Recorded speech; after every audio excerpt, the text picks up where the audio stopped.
welcome to your pre-Pride party. You're watching Ireland AM's annual Pride show, and with this year's theme being Shine, will be positively sparkling between now and the later time of 1 o'clock today, so you don't miss a single second of the parade as it happens. Now, coming up, what was life like growing up as a gay within the Jehovah's Witness community? We'll hear one man's story of the struggle between his sexuality and religious beliefs. We'll be tasting the rainbow with some Pride cookies in the kitchen. Any old excuse for a sweet treat. No, they're calorie-free. Yeah, they're calorie-free. They always are. Of course. If you or someone you know feels they may be trans, we'll be discussing how best to approach and support a person's coming out journey. We'll also show you how best to sparkle in today's parade with a must-have makeup product of the day. It's all about glitter. The theme is Shine, after all. Do we get to play the song again? Yes, of course. That's all. All morning. All morning. And while the parade is live, we'll have a panel of well-known faces here in studio giving their hot take on the events in Dublin City Centre, as well as a conversation around the issues they face as members of the LGBTQI+ community. And we're all nice and warm in studio, but Karen and Derek are in Dublin City Centre today to make sure you don't miss any of the Pride action. Let's start with you, Karen. Whereabouts are you? Well, good morning to you. I'm in the heart of Dublin City Centre this morning, coming to you live from a bit of a damp O'Connell Street, but it is not going to rain on our parade here, I'll tell you that for nothing. Coming up, we'll be skating down the main street with an LGBTQI+ rollerblade club, belting out a tune with the Dublin Gay Men's Chorus, and I'll be chatting to the organisers behind Wicklow Pride, who unfortunately have had to cancel vital events due to some online harassment. We'll have their story a little bit later. Derek is also in the city centre. Derek, where's taking your fancy and what have you got coming up for us over the next few hours? Yes, indeed, Martin. Well, while Karen's on Dublin's north side, I've landed down here in the south side of the city. We're actually, in fact, in Merrion Park at the moment. This place is going to be a hive of activity a little bit later on. Lots of acts on stage. Thousands of people expected to come down here for the post-Pride parade party. Now, coming up over the next couple of hours, we're going to be catching up with the Belong to Equality Network. We're talking all things transgender rights and recognition. We've got your full Pride guide, as well as talking to some of the locals from home and abroad, right across the board. As Karen mentioned, a couple of showers at the moment. Hopefully we're going to see a couple of rainbows as well. Who knows? Happy Pride. Happy Pride. I have to say, Derek, your eyebrows are on fleek today. Yeah. Looking fantastic. Yeah. I got them done yesterday. I know, I got a lash lift as well. Yeah. Lash lift, absolutely fabulous. I'm so jealous. We were trying to line up the Angry Birds music as an intro for you.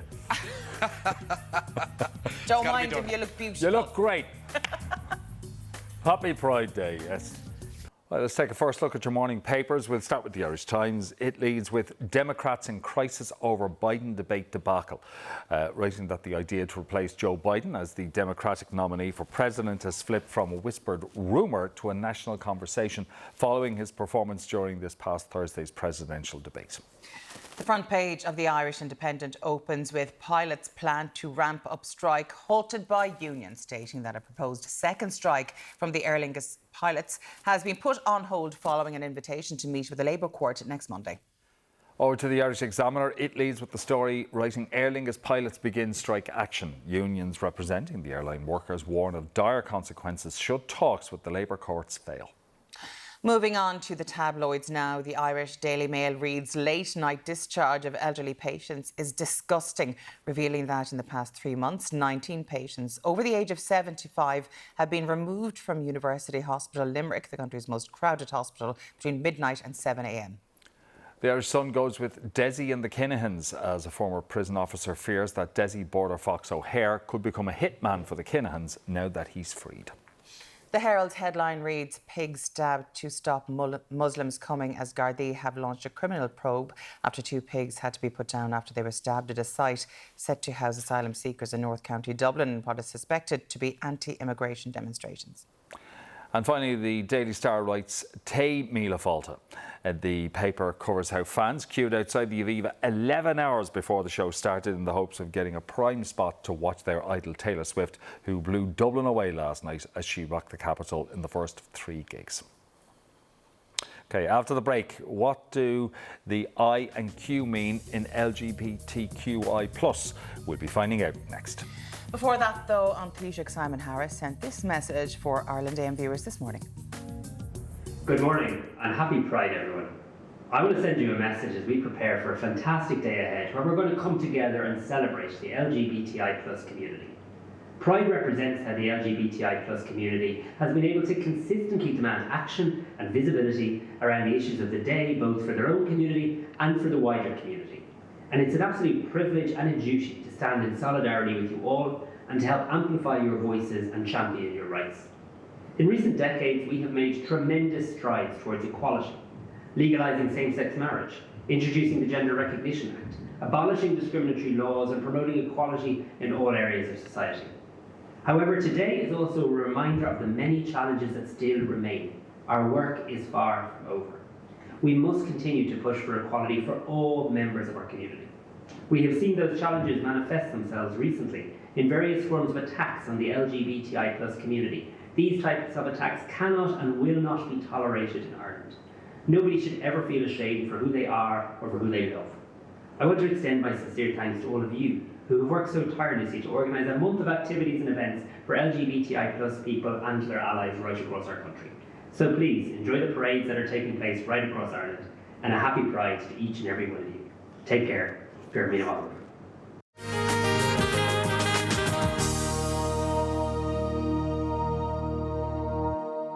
Welcome back to On Dame for our live Pride special. We're broadcasting here from Showery Merrion Park on Dublin Southside. Sorry about that, Matt. I know you're all right. You're keeping me warm. I'm keeping you warm and dry. Anyway, Matt Kennedy is with us. Matt is Research and Advocacy Manager with Belong To. Good morning to you, Matt. Matt, first of all, I believe you were Taylor Swift last night. I was, yes. How was she? Unbelievable. Yeah, absolutely incredible. So you're struggling this morning? Yeah, I am running on fumes, but excited to be here. Absolutely. Now, first up, tell us about Belong To. Who are they and what do they do? Yeah, so Belong To is Ireland's national LGBTQ plus youth organisation, and our mission really is to strive for an Ireland where LGBT young people are equal, safe and thriving. OK, so let's get into some of the acronyms. I suppose we were talking about sexuality earlier on. Yeah, absolutely. So I suppose sexuality is really a way of describing individuals' romantic, sexual and emotional attraction to other people.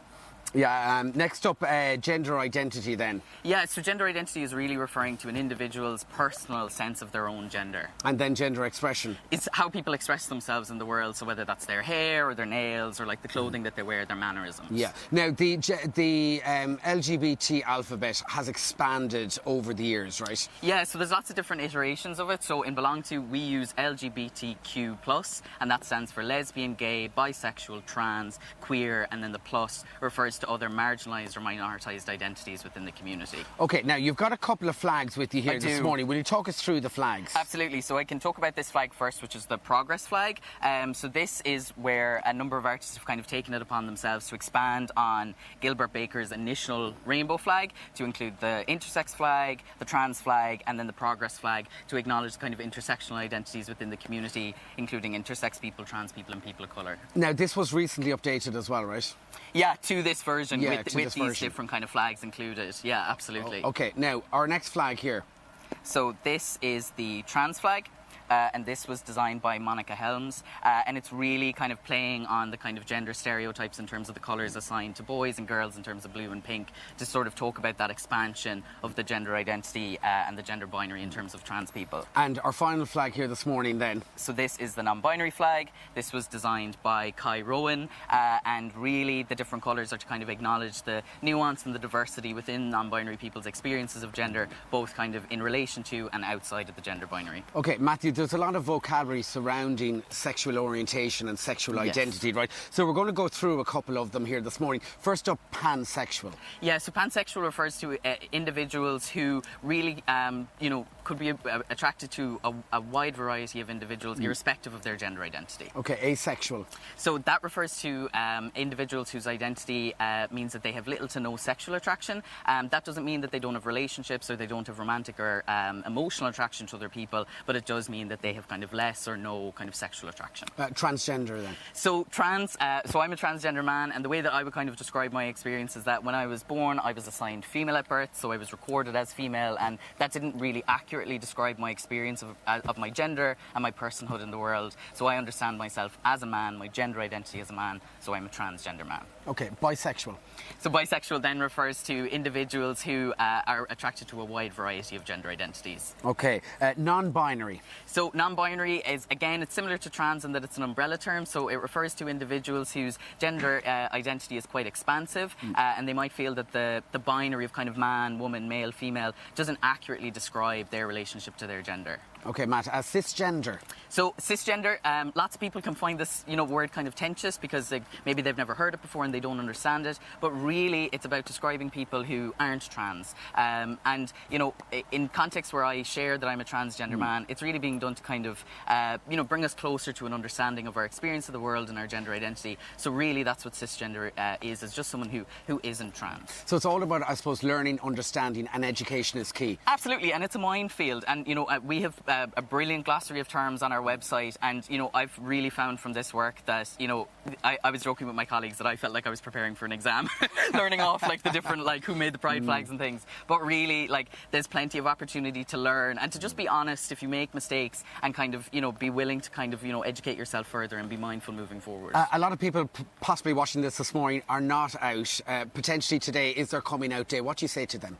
Oh, well, wherever you are, whoever you're with today, I hope that you can find, a little bit of an opportunity to celebrate your identity and to connect to a community in some way, even if it's not in person at Pride, if it's just kind of engage with whatever kind of material there is on social media. But there are supports and services. There's a huge community who care really deeply for you. You're going to be marching the parade today? We are, yeah. We have our breakfast this morning, so there's hundreds of LGBT young people coming up from all over the country. We're going to be marching in the parade, and then we'll all be coming to here, Merrion Square, where Belong To have a tent. So if any young people, parents, caregivers want to get some support or resources, they can pop over, pick some of that stuff up and chat to some of the team. All right, and hopefully stay nice and dry in the meantime. Yes, absolutely, yeah. Because the rain is coming down. Anyway, Matthew, thank you so much for joining us. Thank you. A real education here this morning. We'll have lots more right up until 1 o'clock this afternoon, but for now, we'll take a quick commercial break. We'll see you in 3.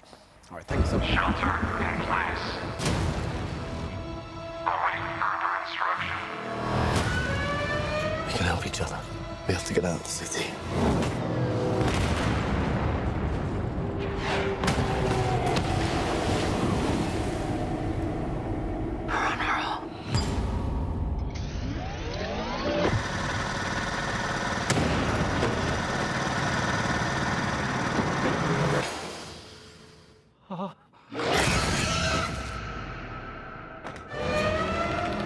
If we stay here, we die. I have a plan. It's the end of days. No more people. No more New York. And we're nothing. Welcome back. For some of us, it's hard to fathom what it would feel like to be torn away from your entire community because of who you are.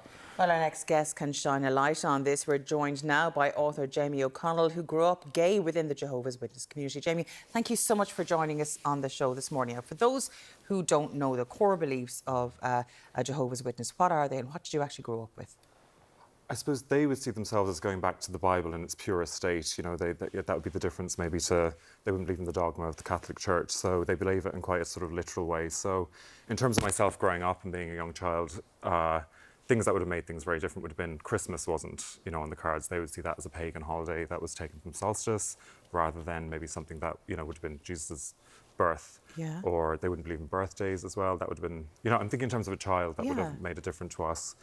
And I suppose they would see themselves as, going back to a very sort of pure Christianity of the Bible. So they take the Bible very much as it is written. So they believe in Adam and Eve, quite literally. They believe in the flood, and they're quite literal in terms Everything of their verbatim. Yeah, the Bible is as is. So they'd be very much, that's their approach. So as the Bible tells me so, and so Exactly, it is. yes. That's how they work. Aside from those religious beliefs and the non-celebrating of Christmas and birthdays, did you feel different when you were growing up? The religion is kind of set up in a way that you're very much, you exist as a community, and quite a closed community in some respects. You're not encouraged to, you're in the religion, but they would refer to people outside of the religion as worldly people, and part of what they would call the wicked system of the world that God is going to step in one day and kind of sort out. So they wouldn't encourage us growing up to develop friendships with kind of children outside of the community, So you're very much kind of kept within the community structure. So how did that work in the way you interacted with the world around you? I mean, in terms of school and socialisation and like play dates and things that normal kids have. Within the school system, so when I was physically in school, Yeah. obviously we would be hanging out with friends and stuff like that, but kind of outside the school gates, you wouldn't have had contact really with kind of the play dates didn't really happen. Certainly, maybe other families who were Jehovah's Witnesses would have been a bit more relaxed, but certainly my experience was your friendships were within the religion. You operated within your local community of Jehovah's Witnesses, and that was kind of it, which I think is part of the problem down the road, that when I came out as gay and you're shunned, you're like going, I have no setup outside of this community, do you know? Yeah. That, so I think that's the maybe the biggest challenge I would have. Okay, so you know, like when you're a child, you're not aware of yourself, your sexual self, your sexuality. But yeah, when you hit those teenage years and you start having those inner conversations, knowing what you knew, how long was it before you told? I was the last person in Ireland to figure this out. Like, and despite the fact the signs were glaring, like, I mean, I'm going to talk about a few cliches. Like, I don't even have this memory, but my sisters who are a little bit older than me, like, remember me as a toddler out with purple nail varnish, painting their Barbie dolls, wearing my mother's pearls. Like, Okay, so, right. you know, it was there from, like, that child isn't probably leaning GAA, you know, in a few years down the road. So, and then there would have been, like, I mean, it is cliches, but there's something in the cliche of, like, I would love the Spice Girls, I would have been Princess Diana. Like, I was clearly leaning a certain way, you know, so, and I would have, but from my point of view, because I think it would never have even considered the idea of being gay. It was just such a non-starter. Like, I remember watching TV and there was adults in the room and a gay character came on the TV and I heard them mutter, disgusting. Like, and when you're 12 and you hear that, so it was just never on the radar. So for my school years, I became a nerd. Like, I was top of the class. I cared for nothing through school except coming top of the class. And it wasn't till about the leaving cert year that the repression just couldn't go on any longer. I started getting panic attacks, and so there was emotional consequences of just being so So you repressed. think psychologically you repressed yourself, kind of self-repression going on there, but when you moved to college then, the freedom of that opened up a whole new world, I would imagine. It did, but you end up in this, because it's such a split, you know, to go the full hog, that definitely for a few years I was kind of in this kind of blurred two-camp situation and living this double life, which is not good for the brain. Like, it's really, really bad thing. Yeah. So I might be going to a gay bar. There was Instinct in Cork on a Friday night, and then I could be at a religious service on a Sunday morning. And I'm telling you, that does you no favours. I would not recommend that as a strategy for anyone, you know. So it definitely, sort of mental health-wise, now that I'm in such a good place and I live such a happy life, I live in Kenmare and such a wonderful community, I look back and then I'm going, God, I really wasn't in a good place. Do you know, I can kind of see it quite objectively now, going, if you're going out on a Friday night till 2 o'clock in the morning in a gay bar and then you're going to a religious service, that's but not you doing knew you what the favours. consequences of it would be because of the strict upbringing you had. I mean, tell us about the shunning situation, because that is, I would imagine, the main reason you kept it to yourself for so long and couldn't share it with your family. Yeah, I mean, I kind of knew immediately, like, certainly my parents, you know, their line on it was, that was it. I mean, I had a phone call with my parents. I kind of knew I'd reached a point with this kind of double life that my parents are going to find out, and there was a few hints that it was going to happen, you know, from a few friends that the word had got out.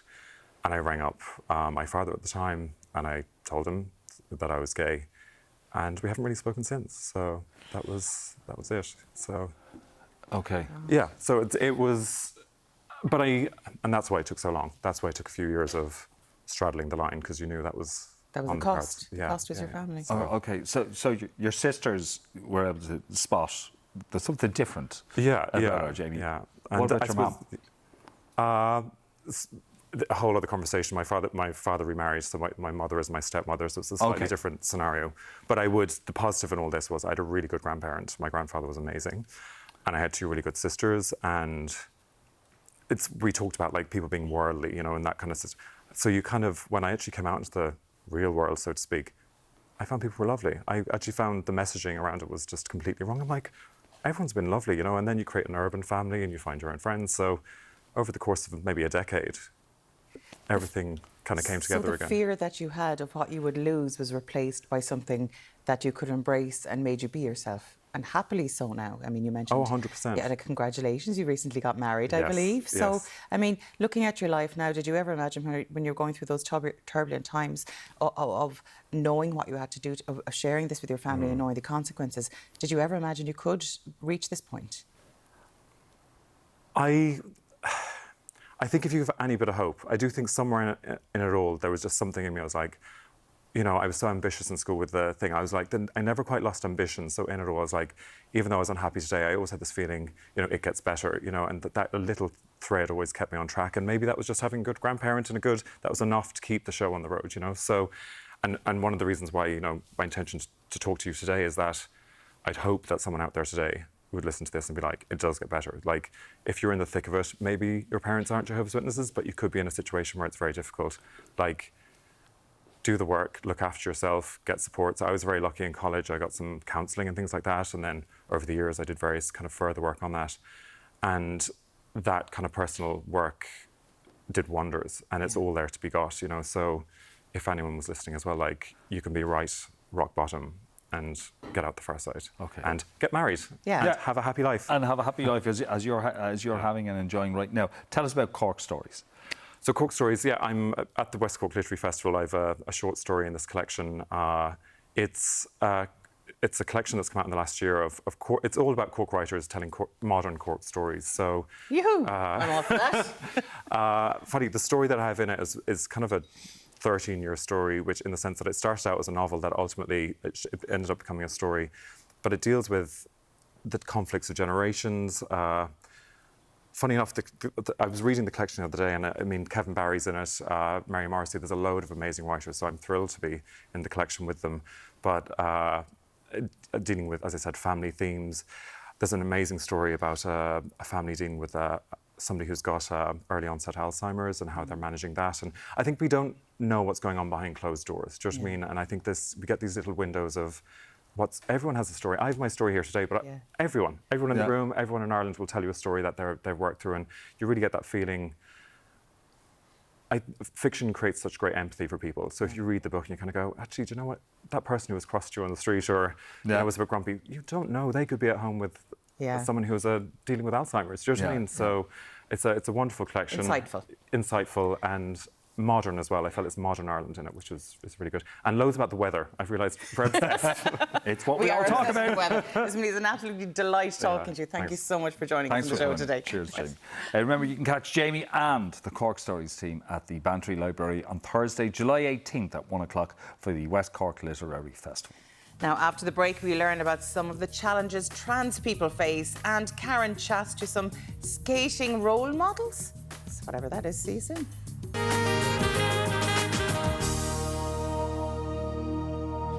Very welcome back to R&DM for our Pride Live special. Jenny Maguire is with us now, broadcasting live here from a showery Merrion Park. Sorry about that, Jenny. Don't worry, I'm also just soaked, but you know, I'm proud every day of the year, so it doesn't matter. Absolutely. Anyway, Jenny Maguire, as I mentioned there, from Trans Equality Network Ireland, is with us. Great to have you with us today. Happy Pride, Jenny. Happy Pride. Lovely to be here. Yeah. Now, explain TENI. Who are they and what are they about? So TENI is an organisation that's focused on the equality of trans people within Ireland. I mean, from so many different areas. You know, trans people exist in every space, and so TENI really focuses on creating a more equal society for trans people, whether it's in schools, in clubs, in sports, in any area that any person can exist. You know, trans people are there too. So TENI really works to make sure that they have an equal opportunity. There's a lot of advocacy within the organisation, right? Absolutely. I mean, there's so many. The trans community, like any community, is so diverse, and so there are grassroots groups like Trans and Intersex Pride Dublin. There are groups like us and TENI where we are focused on much more policy making. But there are so many different areas of advocacy that the trans community are continually fighting. Education and support is key. Absolutely. I mean, like, sometimes it's very confusing and it's complicated, but like everyone understands that. Anytime you learn anything new, it's a bit difficult and you might be afraid of it. But you know, trans people are nothing to fear. We are just trying to live our lives, and ultimately that is what Pride is all about. We were taking a look across the pond, politics in the UK, and Richie Sunak called an ally David Tennant the problem. quite recently after supporting trans women's rights.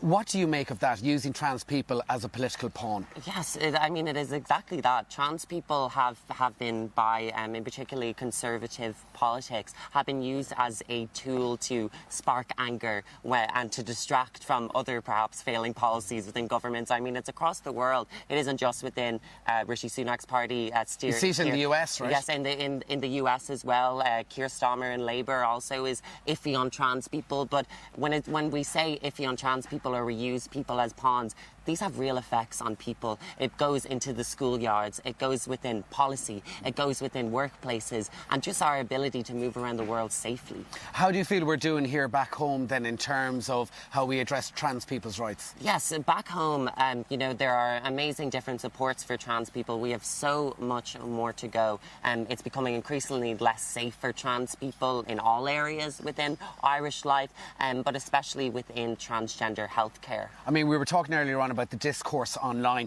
In the last recent months, I suppose, in the last year or two, it's gone particularly toxic, right?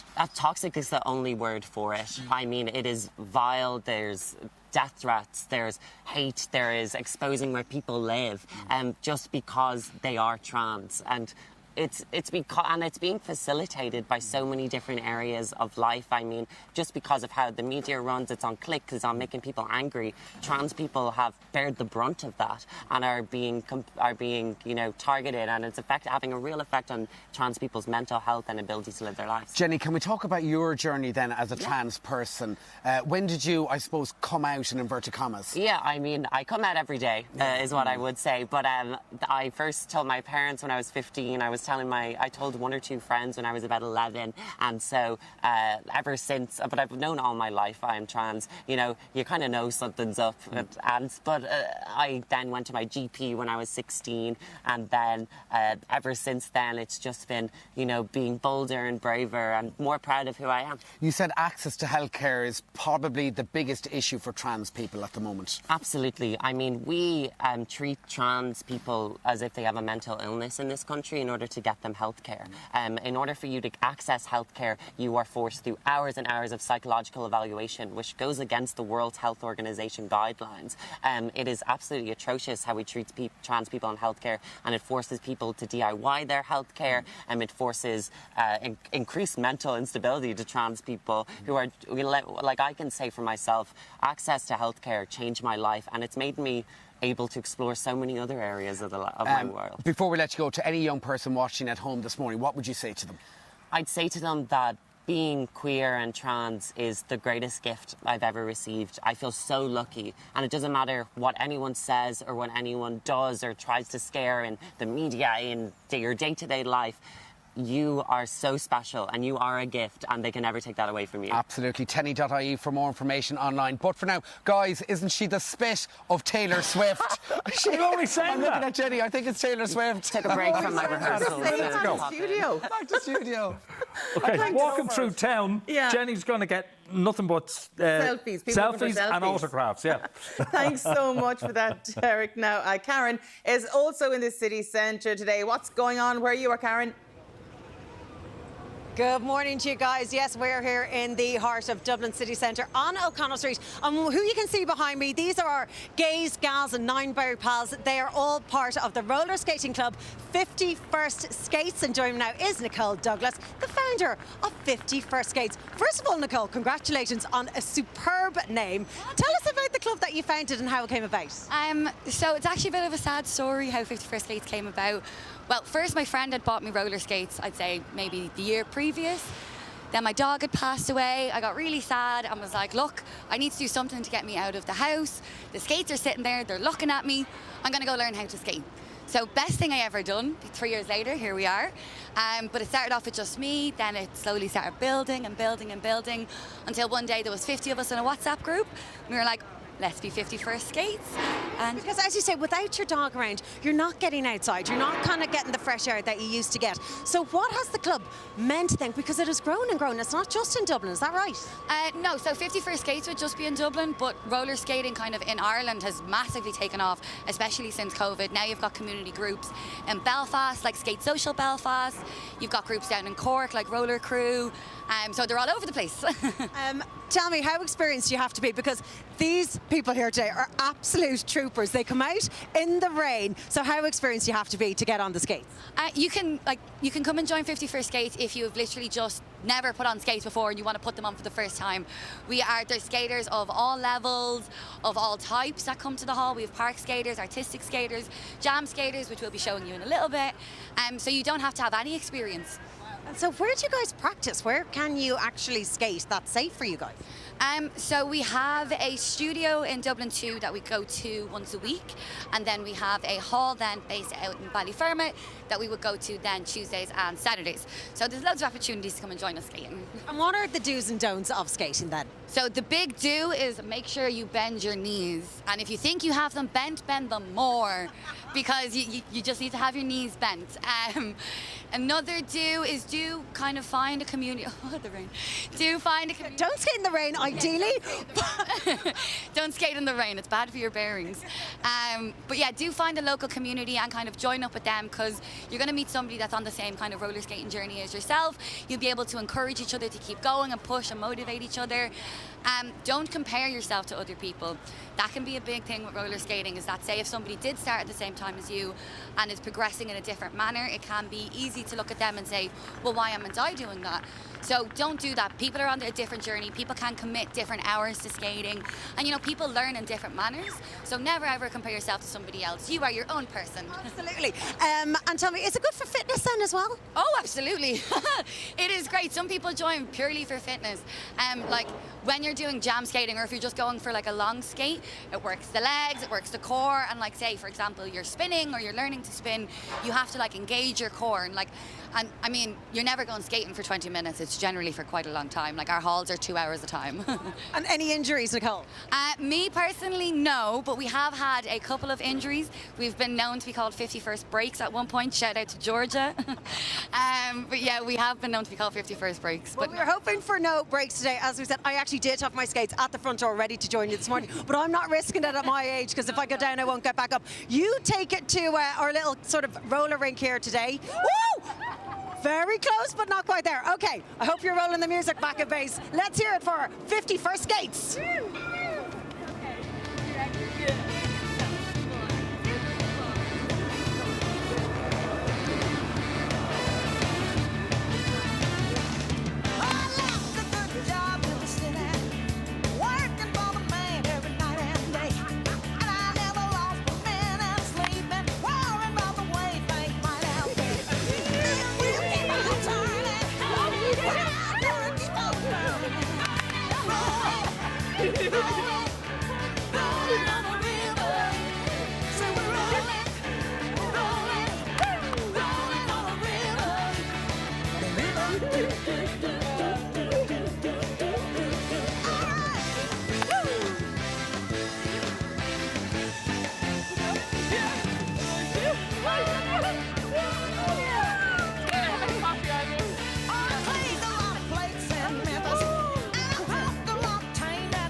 You get it. Well done, ladies. Yeah, 51st Skates. Where else would you get skating in the rain? Only at Dublin Pride. If you want to find out more about the club, you can check them out, 51st Skates, on Instagram. All right, we shall head back to you guys in a much, much drier studio. Yeah, I don't blame you, Karen, for not skating around in that weather. Absolutely not. You'd break a hip. Yeah, that's almost like ice skating because of the wet surface. Worse. Yeah. You're dead right, Karen. Did you notice the girl had the purple and the yellow ones on? No. I just noticed the knee pads, because that's what I'd be doing. I'd be strapping myself in cushions anyway. One was purple, one was yellow, and guess what? She's got a pair at home the very same. Oh God, I forgot about your jokes. Sorry about that. I'm not going to lie. Anyway, we'll take a quick break. And don't forget, the Dublin Pride Parade kicks off at 12. You can catch the whole event live here. It's your pre-Pride party. Stay with us. We're here with you until the later time of 1 o'clock today. Happy Pride Day, everybody.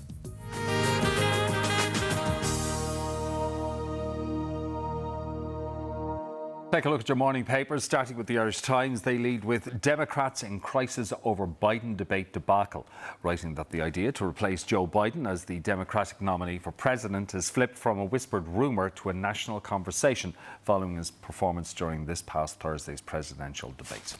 The front page of the Irish Independent opens with pilots' plan to ramp up strike halted by unions, stating that a proposed second strike from the Aer Lingus pilots has been put on hold following an invitation to meet with the Labour Court next Monday. Over to the Irish Examiner, it leads with the story writing Aer Lingus pilots begin strike action. Unions representing the airline workers warn of dire consequences should talks with the Labour courts fail. Moving on to the tabloids now, the Irish Daily Mail reads, late night discharge of elderly patients is disgusting, revealing that in the past 3 months, 19 patients over the age of 75 have been removed from University Hospital Limerick, the country's most crowded hospital, between midnight and 7 a.m. The Irish Sun goes with Desi and the Kinahans, as a former prison officer fears that Desi Border Fox O'Hare could become a hitman for the Kinahans now that he's freed. The Herald's headline reads, pigs stabbed to stop Muslims coming, as Gardaí have launched a criminal probe after 2 pigs had to be put down after they were stabbed at a site set to house asylum seekers in North County Dublin in what is suspected to be an anti-immigration demonstration. And finally, the Daily Star writes, Tay Míle Fáilte. The paper covers how fans queued outside the Aviva 11 hours before the show started in the hopes of getting a prime spot to watch their idol Taylor Swift, who blew Dublin away last night as she rocked the capital in the first of 3 gigs. Oh, that's you. That's Sorry. me. Jumping ahead here. Well, she's very eager, she's keen, and she's back, which is great.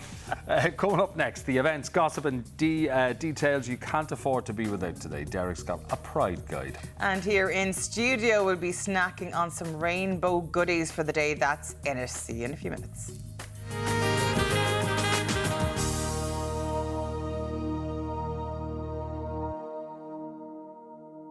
Welcome back. We need to be fed. We do. We're starving. Yes. Starving. And it wouldn't be Pride without a few rainbow-coated sweet treats, as our crew will surely agree. Yeah, they're going to eat them all in us, aren't they? And joining us now with her slice and bake Pride cookies is Karina Camerino from the Camerino Cafe and Bakery. Good morning. What delights have you for us Look today? at all this. Oh my goodness. I brought a selection of things now.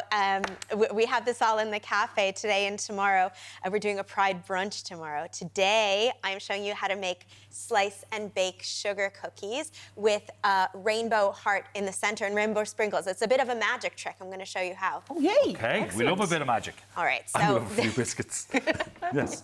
There's a sugar cookie recipe up on the website, and a sugar cookie recipe will give you a dough like this, a plain colored dough. We're going to divide this dough into 3 pieces, 1, 2, and 3. And then these are going to be divided and colored. So I'm just going to show you the kind of colors that we would use in the cafe to color cookie dough. So we're not making the dough now. We are dough's on the making- website, do it there, but this is how to assemble them to make those beautiful, beautiful sweet treats. Absolutely, Excellent. yes. So I've chosen these 6 colors. You can choose as many colors as you like. We're going to do a rainbow situation. And what I'd recommend you use is these kind of gel colors. So they have those liquid food coloring in the supermarkets, and then they have the squeezy tubes that are the gel. Go for the gel, it's more vibrant. So make your selection of colors like this. Now, to make the heart in the center, we're going to start by taking bits and pieces of the rainbow color and just grabbing and making kind of like a mosaic puzzle piece. You just crumble it and divide it. You kind of squish them all together, basically. Yeah, like a mosaic pattern, like whatever. And this is I thought really that was a simple. rooster potato when I saw it first. I don't think I would like potato and sugar cookies, Martin. That's just me. I don't know what your preference is. You know, I just saw it when Karina took the thing. I was like, well, she got a potato. No. No. There's a famous Sicilian cookie, actually, that's made with mashed potato. Maybe one day. Oh. Maybe one day I'll show you about it. There you go. You learn something new every day. Exactly. So it's kind of like an edible Play-Doh looking situation here. We're kind of squishing it together like this. You can put a piece of parchment on top of another one in order to roll it out, and your rolling pin won't get stuck like this. And we're flattening it out so it makes a puzzle that's joined together, a completed puzzle, you know? All And right. it can be a bit rough. So in the end, you'll end up with a piece something like this. That does look like Play-Doh. Doesn't You know, it? Yeah. When the kids come back and they've squished it all together in a big mess. How Yeah. fun. So you roll it out flat enough that we can cut out whatever shape you like in the center. We're doing a heart today. So I'm going to show you how to cut out these hearts. and then you're going to make a stack of hearts all together. Oh, so you put them all. That's quite time consuming. Indeed. So I would suggest you do this over a couple of days or commit the day, because at each stage you're going to want to chill the dough, chill the dough, chill the dough. Does it have to go into the freezer, not just the fridge? Yeah, and the more you work it with your hands are warm, right? So the softer it's gonna get. You don't want it to get all sticky and stuff, so you're gonna pause in between the steps, put it in the freezer, have your cup of tea, and then come back to it. You can also do it over a few days. You know, you can have your hearts prepared one day and your cookie dough, you're finishing it the next day. Once you have a stack, like all so? stacked like so, you're gonna put them in the freezer like that. And then we're gonna go back to, here's one I prepared earlier. Here's a big long stack. This one broke, no problem. Okay. And we go back to our plain colored dough. So I'm gonna set this aside and show you stage 2. All of this is going to get used. It's a busy weekend for people. Oh, it is absolutely a busy weekend. Yeah. So then I have my plain colored dough, and I'm gonna surround my heart, let's call it the heart-shaped core. I'm gonna surround it with my cookie dough, my plain color cookie dough. So you have to be quite careful placing that around it in case you squish the hearts, really, don't That's you? part of the reason why you would freeze it first. So I'm making kind of a channel here so that I get that crisp heart shape, that little point in the center. And then the rest, you can just wrap it around to make So how long log. do you have to freeze it for? Freeze it for at least an hour so that it gets solid. And then after that, you can just wrap it like it's in like a, wait, I was gonna say hot dog, but no, it's a pig in a blanket. It's a pig in a blanket, like this. And so do you have to be mindful of overworking the pastry the outside as well because of heat, or is it better to have it a little bit more squishy, for want of a better phrase? Well, when it's soft, you can squish it and get it to the shape that you want. So if this were hard, it would be kind of cracking but difficult to stick back together. Because it's a little bit soft, I'm able to mold it a bit. Exactly. And the hearts have been frozen as well, so all frozen hearts. Like this. We've all come across them. Haven't we? God, we have.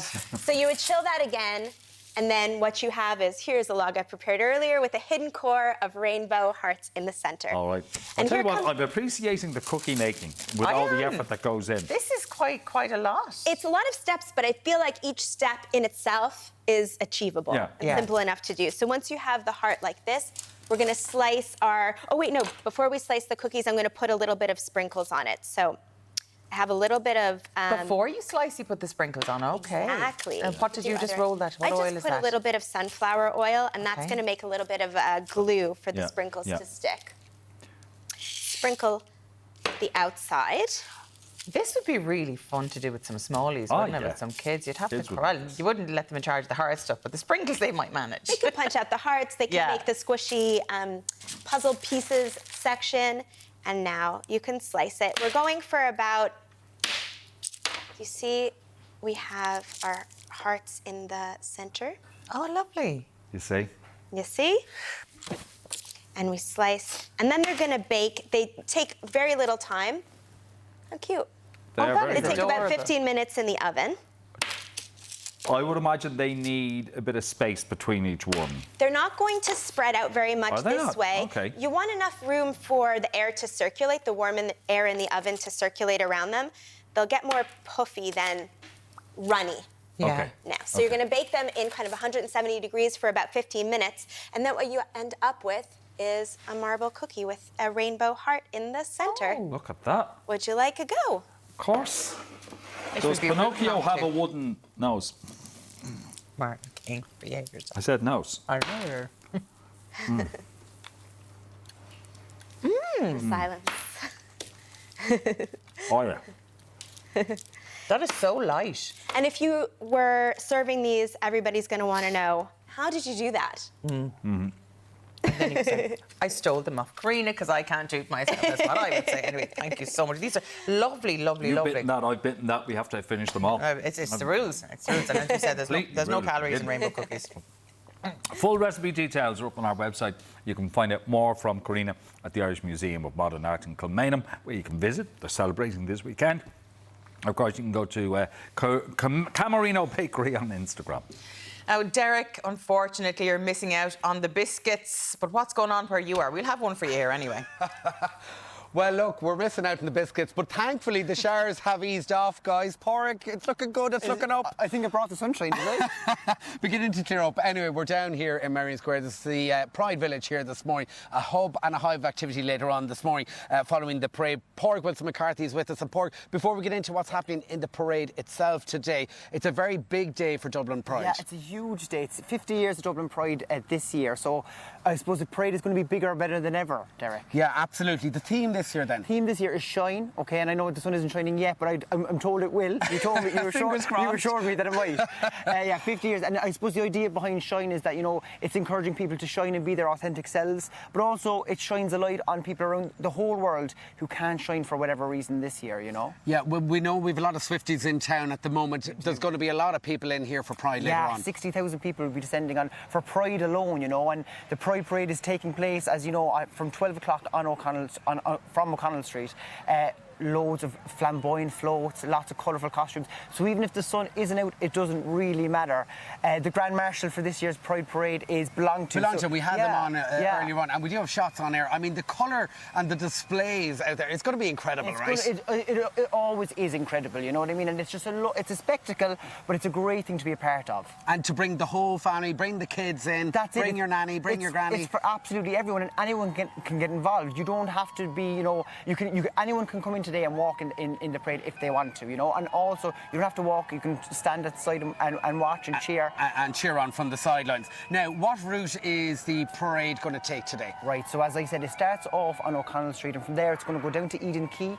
It's going to go past Liberty Hall and then across the Talbot Memorial Bridge, and then it gets onto City Quay, and then from there it's all straight down Westland Row, straight onto Merrion Square, where we are here now. So all in all, how long are we talking? Well, they're saying give yourself 90 minutes, right? Okay, but with the rain and the gaze, they walk a little bit faster, right? They'll be straight, flashing the pan, not a bother. The advice is sensible shoes. Okay, sensible shoes. You'll have to leave the heels at home. Are you allowed to bring a brolly, by the way? You can bring a brolly, but they're asking that you don't that you don't put it up during the parade. I suppose it's a safety thing, but also because you don't want to be, you know, people want to be able to see what's going on. Yeah, exactly. All right. There's lots of events happening around the city as well. Tell us about some of them. Well, I suppose if you're familiar at all with the Dublin drag scene, you're going to know Victoria's Secret and Davina Divine. They do an amazing Pride party every year. It's on tonight in Vicar Street. I'm told tickets are very, very limited. But there's still some available, There's still some available, for sure. And the lineup is just stellar. If you didn't manage to get Taylor Swift tickets and you want your Taylor fix, they've got a Taylor tribute act there tonight. Okay. Of course, iconic duo, not us, Jedward are going to be there as well. And Katie Price, actually, Jordan, is headlining. She's flying in on a private jet, I'm told. No way. Yeah, she's going to be singing live. Move over Taylor Swift. We've got Katie Price. Yeah, exactly. And then if you don't make it there, Mother, of course, the masterminds behind Mother Club Night, Lisa Connell and Cormac Cashman, they take over Collins's Barracks every year, and they've done the same this year. And there is a host of international superstars. We've got Cobra, Princess Superstar, and Robin S is going to be there. Okay. And then a host of Irish queer performers are going to be performing there from 4 o'clock straight through till 11 tonight. Including Paul Ryder. I know they had a big Brazilian night as well last night. Yeah, the place was packed, wasn't it? Absolutely. Yeah, in terms of road closures then, what are we looking at? Yeah, so there are road closures, and people are being advised, you know, just to give extra time for all your journeys, because there is so many things that are happening around Dublin, not just Pride today. So I have some here.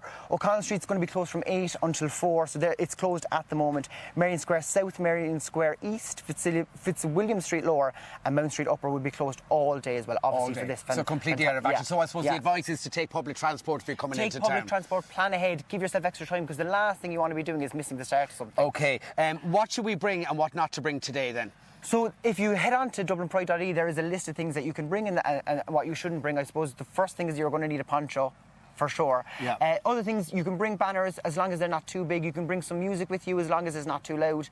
They're asking that you don't bring balloons because, you know, for the environment, it's best to leave balloons at home. Other than that, umbrellas can be brought as long as they're not up during the parade.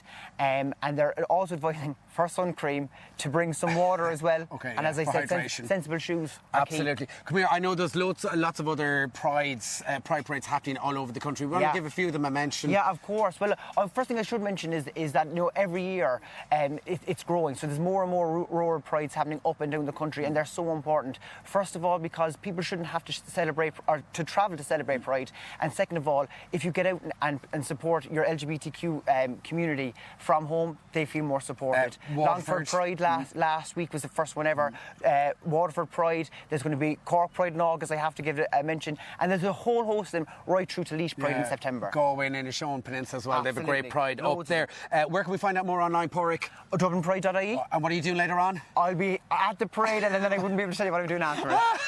That's a secret. Anyway, we'll have more from here, from the Pride Village, right across the Moyne. But for now, we'll take a quick commercial break. We'll see you in a few.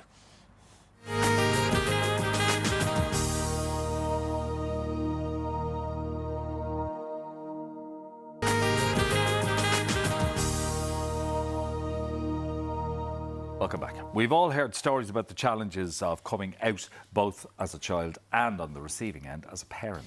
This can become even more complex when people are coming to terms with being trans. We're joined now by Leighton Gray from spunout.ie, who can share some advice. Thank you so much for joining us on the show today. For those people who are confused about this, can you please define for us what is gender and gender identity? Yeah, so gender is a really interesting social construct that can change across different cultures and time periods.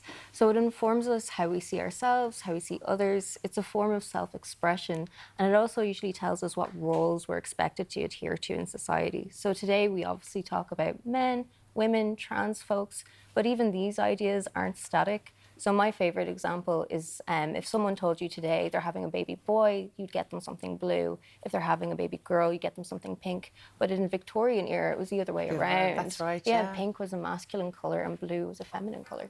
So it can move. Yeah, in perception. it's so fluid. Yeah. OK, what are the signs that might lead someone to think that they could be trans? So it's different for everyone. I found when I was younger, I didn't really feel like I fit in with boys or girls. I cried on my 7th birthday because everyone got me dolls and I wanted to wear a suit in my communion.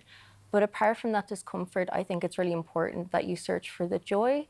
So when I first came out, I found that being called Leighton and using they, them pronouns made me feel really comfortable. I felt like I wasn't wearing a costume for the first time. So really, it's about your comfortability and your joy. Costume, that is a really interesting concept. I haven't heard of that used in terms of this before. So tell us what it felt like as a child. You felt you were kind of hiding your true self. I didn't really have the language for what I was feeling. I'm originally from Tallow, but I grew up in Cavan, and I didn't really have access to the internet until about 15 or 16. But I always knew there wasn't something quite right. The girls would kind of ostracize me because I didn't like dolls, but the boys were kind of like, you don't fit in with us either. So it wasn't really until I went to college and I met other trans and non-binary folk, and they explained what their identities were. And for the first time, I was like, that makes so much sense for me. It makes me feel like I'm not wearing a mask. It just feels natural to me. OK. So you discovered this in college. So you're learning more about yourself. Now you've got to let your family know. Yes. So what way did you approach that, and how was it received? So I sat down with my parents. I was like, I just want to let you know that I think I'm going to change my name, and that there's this thing called being trans non-binary, and this kind of seems to feel right for me. And my parents, God love them, had never heard of this before. And they were a bit shocked, and they didn't really know how to take it. But I have to commend my parents in the sense that in the past 7 or 8 years, they've had so many conversations with me. They've been willing to look into resources. And while they still don't really understand, they do their best. But this can obviously be different for different people. Yeah, and education is the key here. I know I think the younger generation is so much more accepting of all of this. My niece says you don't have to understand, you just have to accept. Exactly. And that is a very strong message, I think. She's so right, yeah. But in terms of breaking it to people that you love, people that you care about, it can be quite shocking for them, as you said, when it comes to your own parents. So what way would you advise people to approach breaking the news to those people, members of their family, their friends, etc.? Yeah, we have a lot of resources about this on Spun Out. The main thing is safety and dignity. So making sure that you're in a space where you feel comfortable and having an exit plan, unfortunately, if necessary, making sure that you have a support group that know where you are and you can lean on, and knowing that you don't have to tolerate any type of disrespect. You can take a break from these conversations if needed. Sometimes coming out can be a long process. As I've mentioned, it's been the past 7 or 8 years with my own family, and it takes time for that to happen. But knowing your self-worth, you don't have to put up with abuse, but also making sure that you're able to answer any questions that might come your way in a calm manner. In an ideal world, parents, family, friends, they'd accept you for what you are, but it's not always ideal. You mentioned exit plan, and unfortunately, it doesn't go well for everybody. It unfortunately doesn't. So it's really important that you have a support group, whether this be friends or a youth group, someone you can fall back on to make sure that you're safe. Yeah. Okay, so I'm just thinking, right, so there might be parents watching this. Yes. And they might have been given the news, or maybe news that's going to come their way very, very soon. We've already got text in from a couple of people talking about how I lost a daughter, I've now got a son. Yeah. But they went through, it's always like a grieving process from losing the daughter but to gaining the son. How should parents approach this? I think in my advice to parents, it's really important to be as calm and open-minded as possible when someone comes to you with coming out. It can be a very daunting task for someone to come out because people will have different reactions. But what I think is most important for parents to remember is that when we come out to you, it's like an olive branch. It's inviting you to know us truly for who we are. It's inviting you into someone's life. And it's really important for parents to take this olive branch because unfortunately us trans folks are at a higher risk of poor mental health due to discrimination and abuse and violence. For example, a non-profit in the States called the Trevor Project did a peer-reviewed research project on 13 to 24-year-olds. And it found that just with the acceptance from parents that the risk of a suicide attempt went down by 43%, which is huge. So it's absolutely natural to have these emotional responses. My parents actually talk about this grieving process all the time. But I think for me, what is really important is that I am so much more than my gender. I'm inviting you in, and I am who I am before I came out and after I came out. And who I am is more important than just my gender. And the label that's put on you at birth. Now, when we think about today, the day that's in it, and we're getting text, so why does it still need to be a thing? We're looking at the flag, which has changed so many times over the last number of years. There's acceptance, by and large, of gay, lesbian, bisexual. Trans folk are still hugely discriminated against. Do you think that's a lack of education, or what is causing this, which can be such vile hatred towards the trans community? Yeah, I think it's a mix of things. I think a lot of it is fear, lack of education. I think the internet has a huge part to play. Our brains are not made to cope with the internet. Our brains are still developing. And I think because the internet is so large, it can very easily dehumanize each other. So, for example, I remember someone took an image of me without my consent, posted it online and said, "What is it?" and started this whole conversation. What is it? What is it? Called you it. And I messaged this person and I was like, that's not okay. And I think it wasn't until I messaged this person that they were like, oh, you're a person as well. So I think that this kind of violence can come because we're talking about trans people in such a monotonous way, where we're only thinking about transness and we're not thinking about the fact that gender is such a small part of a human being and that we all just want to live happy, safe, healthy lives. So I think this separation from each other and lack of education and the fact that unfortunately algorithms are creating targeted violent content, especially towards young people. And we just have to remember humanity, and we are all human at the end of the day. Yeah. It's so important on a day like this. It's been absolutely lovely chatting to you. Thank you so so much much for talking to us on the show today. No problem. Thank you. Thanks, Leighton. If you are affected by anything that was discussed in this chat, search virginmediatelevision.ie/helplines for support. Now, after the break, Karen will be conducting Dublin's oldest gay men's choir over on O'Connell Street. You do not want to miss this one. Do stay tuned.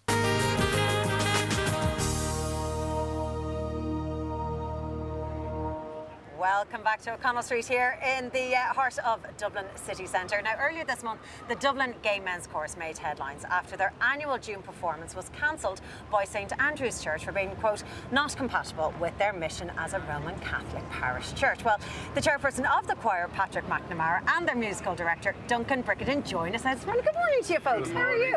We're great. Even in the rain. Even in the rain, we're great. Even though the hair is very covered, we're hanging on.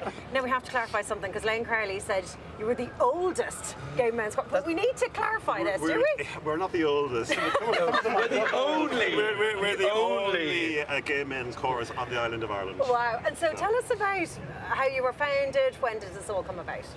We were set up 12 years ago. The idea being to create a safe space for gay men that wanted to come together and sing. And so from then it has grown over the years, so that now it started as a group of 15. We now have a group of 55, and we've grown massively over the years. And we are a space where we sing music of all genres across the spectrum, and it's a very happy and a fun space. We've made great friendships. I know I'm in the choir since it started, so I have friends in the choir from the first day one. Yeah. Family, it's become a family. Yeah. Duncan joined us recently. One of the newest members of the choir. What are they like? They're great. I think we're all friends now, aren't we? We definitely are. Are you? I think you're tough, though, are you, as musical director? I don't know.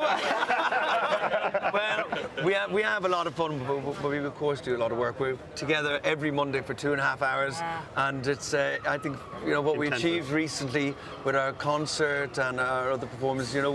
We've done a lot in a short space of time, a lot of new repertoire. But it's been a great journey the last couple of months for myself. It's been brilliant. Wow. Well, as I said, we sort of made headlines for sort of the wrong reasons. So tell us exactly what happened with this gig that was planned for St Andrew's Church. I suppose very simply, there was a booking made with St Andrews in April over the phone. The name of the choir was given, Dublin Gay Men's Chorus, which is quite self-explanatory, one would have thought. Everything was good. We received email confirmation, and then unfortunately, about 10 days before our concert, we received an email from the church to say that unfortunately, as much as they welcome all groups and anybody to their facility to sing and perform, we were unfortunately not welcome for our concert. So I suppose we were very upset, very annoyed, very cross over the whole thing, but we massively went into action to create a plan B, because the concert was going to go ahead. And I suppose we turned the negative into a positive, and that's all we ever wanted to do. All we want to do is just to sing. So we went back to Sanford Parish Church in Ranelagh, which have always been very welcoming to us, and they welcomed us with open arms again. We did a fabulous concert for like 500 plus people last Sunday, and our concert was always based on the principle of love, family, commitment and friendship. And that was all it was ever about. Fabulous. So you move on. We move on, and we've gained a lot of new friends in the last 2 weeks. A lot of supporters, has come out of the woodwork in a way it's been great traction for us. And then you've been flat out this week. We have. You were busy. Yeah, we were with Lyric FM a couple of days ago with the RT Concert Auction in the National Concert Hall, and we did a little bit of a performance last night in the George. And then later on today we're going to be in the Pride Village at 3:30 p.m. in over in Mary Square. And do people need to have booked? Can they just rock up? They just rock up. Yeah. Amazing. Yeah. A bit of a festival vibe over there. So and there's about 20-25 minutes set from us, so they get a taste of that sold-out concert from last week. Exactly. Because the choir has performed. I mean, you've performed in front of the President and amazing places that you've also performed. Yeah, we have. We performed last year for President Higgins for one of his garden parties, and then we attend a number of different festivals internationally. So we've been to Various Voices in Munich, and we've been to Various Voices this year last year in Bologna, and we're heading to Hand in Hand in Bristol in August, and we've been in Hand in Cardiff before. Wow. So and we've sang in the House of the Oireachtas for the 30th anniversary of the decriminalisation of homosexuality last November, and you could come across us anywhere. Is it difficult to get into the choir, Duncan? Well, is it? I think you're supposed to say yes. To me, you've got to earn your place in the choir in a way. So we started advertising the auditions a couple of days ago, and we've got 55 people signed up already for the auditions in September. So we envisage even more than that applying. We've obviously had a lot of exposure the last couple of weeks, and people have heard how excellent the choir are. So it's attracting a lot of attention. So does previous singing experience obviously helps? Yes, it would help a lot, especially with this volume of people applying, you know, it's going to be one of those things that we're going to really be very interested in hearing from people who have that 3 to 5 years choral or singing experience, and they can find out full details on our Instagram, our Facebook, or our website, dgmc.ie. Brilliant. Yeah. And as you say, this has become family for you and for all the members here. Yeah, massively. I think there's great friendships have been built up over the years. It's great to come into the city and just go, we're in town, anyone around for a drink. So, and I think a lot of friendships have come out of that from that alone, I think. Yeah. Duncan, you better go and warm up. Okay, get them ready. Get them ready. Singing in the rain. That's not the number they're doing, though. What are they going to be singing for us? They're going to sing a short piece from Anthem from Chess. Amazing. Yeah. And just remind us again, if people are interested in checking out your dates, it's obviously the Christmas, June concerts, or they just simply want to get involved. Yeah, absolutely. Our Christmas date's already set, believe it or not. It's the 8th of December in Sandford Parish Church again. And then anything through our social media. So Dublin Gay Men's Chorus, either on Facebook, on Instagram, on X as it's now known as, and then obviously www.dgmc.ie. Amazing. That's it. So are you ready there, Duncan? Is he? You ready? I think we're ready It takes to go. a while to warm up.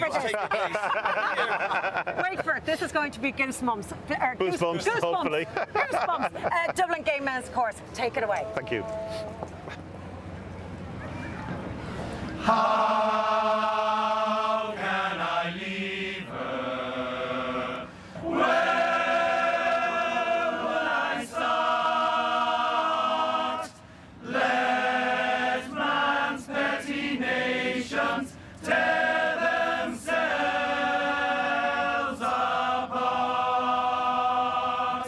My land's only borders lie around my heart. My heart.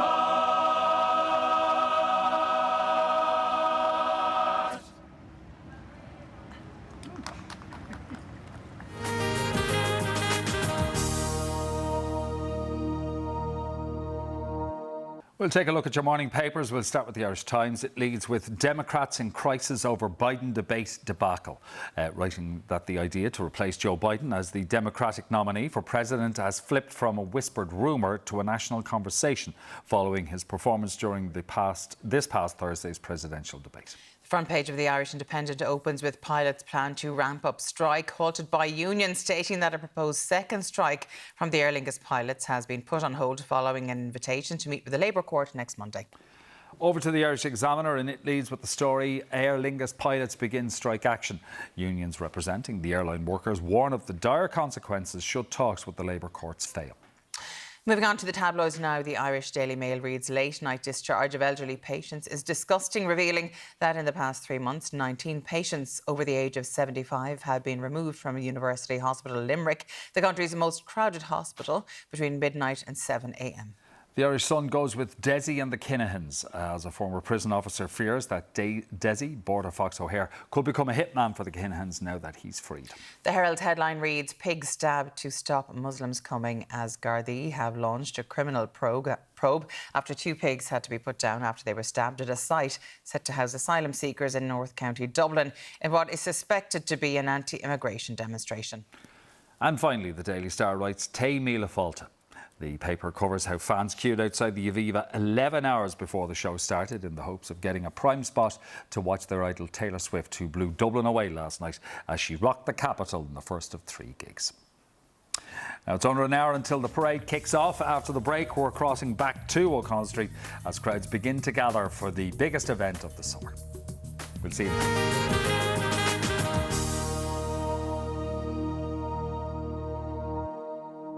Welcome back to O'Connell Street, where we are here at the start of Dublin Pride for the parade, which will be kicking off in around 45 minutes' time. But first, despite being a treatable condition, there are still so many myths and mistruths around HIV and AIDS in Ireland and abroad. And join us now to explain more are Dr. Robbie Lawler and Aoife Cummins and Philippe Lutterbeck, I should say, and Lady Veda, who are all living with HIV. Good morning to you all. Good morning. Thank you for joining me in the rain. Yay, happy Pride. Oh, happy Pride. We're not letting it get us down, though, are we, Robbie? Of course not. No. Absolutely not.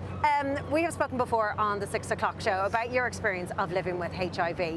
Now, in 2024, are there still mistruths, are there still misconceptions about what life is like if you have HIV? Massively. Do you know, in 2017 there was this big survey done in Ireland, and 1 in 4 people of the general population thought you can get HIV from kissing someone living with HIV, or even just sharing a cup. So although now we have the science that shows that people living with HIV on effective treatment can pass on HIV sexually, the risk is an absolute zero. We can have kids now fair pass on HIV. People still think of these myths because we haven't been educating them. Do you know, they still think of AIDS from what was in the 80s and 90s, when actually medically it's not that at all. It's 1 pill a day, Karen, 0 side effects. We say it's like taking a Tic Tac, it freshens our breath. I live as long as anyone else. I'm hopefully going to outlive most people here. And that's the joy of HIV, and that's what we're here to celebrate today. Yeah. Just to educate the nation that, do you know what, if you want to, we want you to avoid a chronic health condition because we have it for life. It's 1 pill a day. But if you do get HIV, you deserve to be loved, you deserve to have great sex, you deserve to have families just like anyone else. And that's the joy of HIV and treatment today. We just need society to catch up with the science. That's it, because society wasn't where it needed to be, Vado, when you were diagnosed initially. Is that right? Well, that would be true. I think people of my generation grew up. I was 12 years old when the AIDS epidemic started. So my generation were drenched in shame around sex, especially gay sex.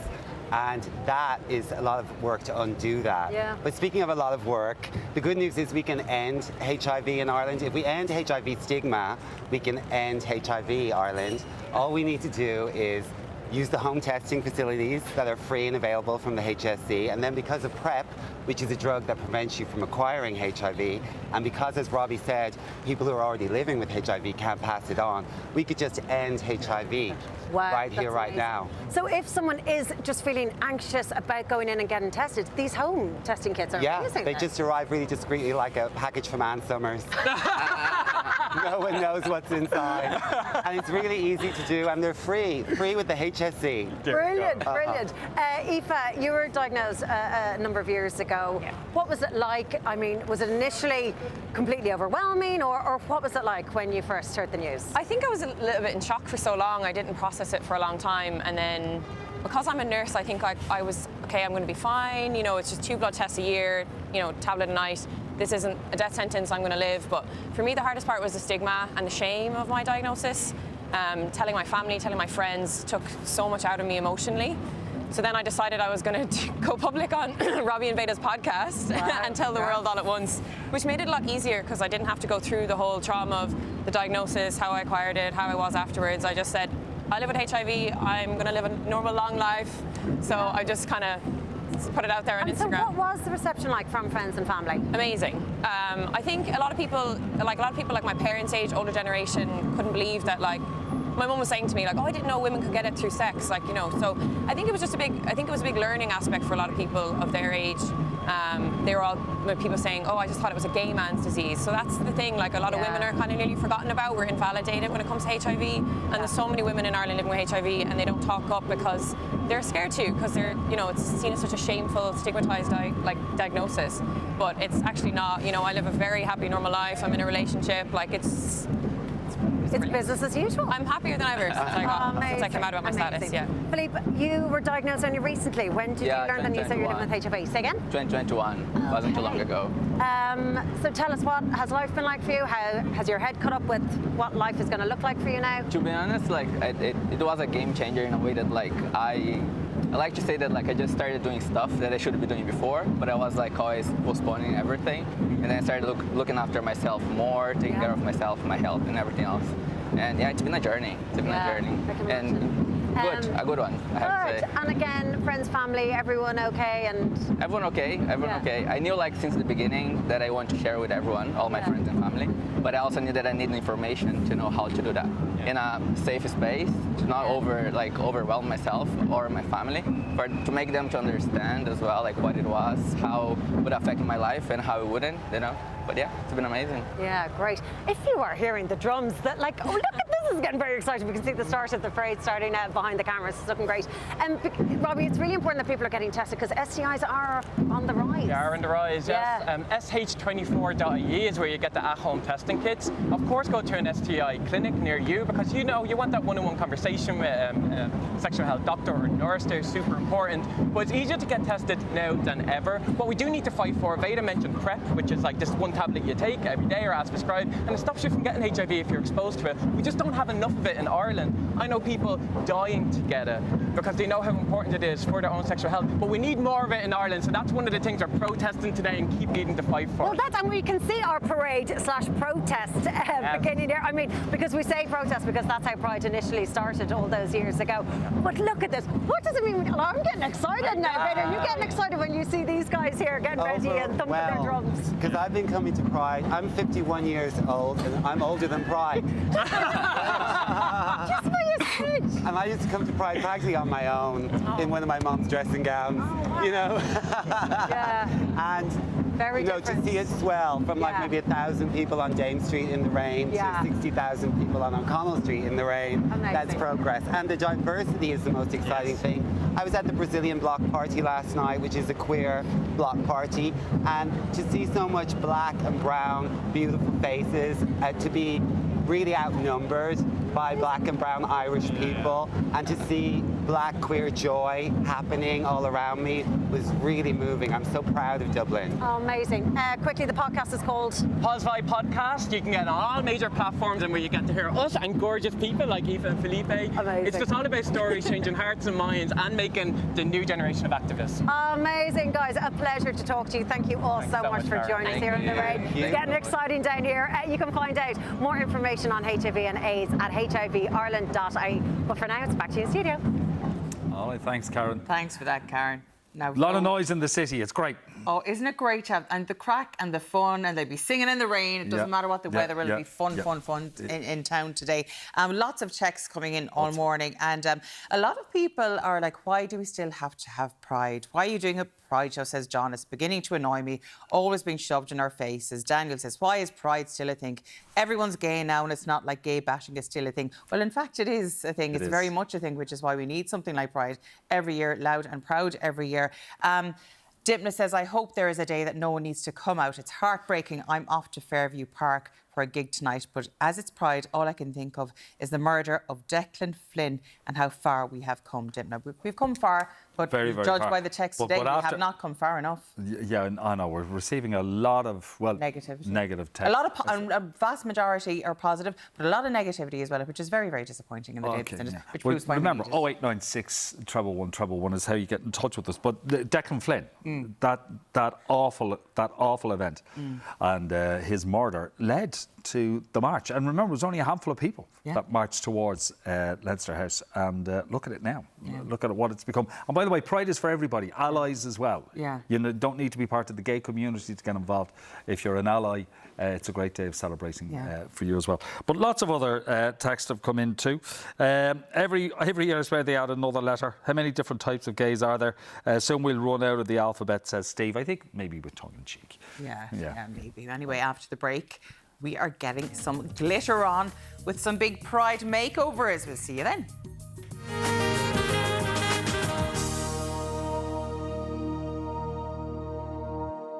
Welcome back. The theme of this year's Pride Festival is Shine, so we're ensuring that we sparkle right throughout the day. Award-winning makeup artist Sarah Marie House joins us this morning with her beautiful model. Good morning, both of you. Thank you so much for joining us today. Now, first of all, you've created a very, very specific look this morning. Tell us all about it. So with the theme of this year's Pride being Shine, we wanted to do something really colourful, really fun, really shiny, so that Jeremiah's bubbly personality can really shine through for Pride today. And in fairness, you've picked up the colours beautifully in the outfit, into the makeup, I have to say. Yeah. All around the eyes, we can see those rainbow colours. So a bit of work has already started. Yeah, so we have prepped Jeremiah already, and we've gone in with some cream coloured bases for the eyeshadow. So what that does is it allows you to create a really strong base to pile that eyeshadow on top. So by layering the colour on top of the cream base, it's going to give you a really strong colour payoff and that real vibrancy we want for Pride. So by a cream base, do you mean we're using a cream eyeshadow, or are you using a foundation or a concealer or what, or a primer there? So they're like a cream primer. So they're a bit thicker than a concealer, and it just gives you a really good colour payoff for layering the colours up on top. So if you just close the eye there so we can see what we've done so far in terms of the actual colours there. So bring us through that. So I've actually incorporated some of the colours from the Pride flag itself into the eyeshadow because we wanted to use the theme of the flag for the eyeshadow.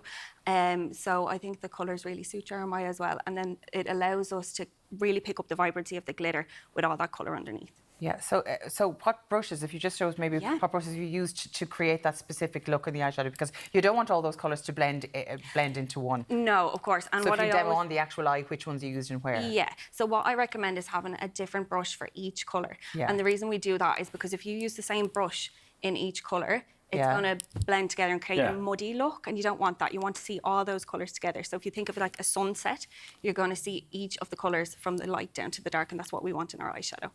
And the inside corner, of course, you need lighter ones and then blend the darker ones out. Yeah. So you get the kind of cat's eye effect. Okay, now the thing is, you can't follow Jeremiah around all day. No. So...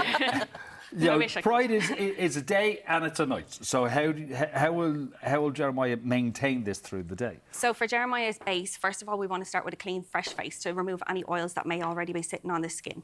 After his foundation is done, we want to set it with a powder to make sure that it stays on all day, and the setting spray as well to follow. Then with the glitters themselves, we're going to use a latex-based glue. So like let's start on that now, because that's what I think everyone's more interested in. How the glitter, how do you get it on, how it stays on, and how it stays, and I suppose how to get it off as well at the end of the day. Just don't go wiping your eyes either. No. So, right, what are we using here? So we're using a glitter liner, first of all, because if Jeremiah looks down for me, we can see that I've done a line across the top of the lid with the glitter liner. Okay, so we'll just go straight in with that. And we're going to layer some Diamantes on top of that later.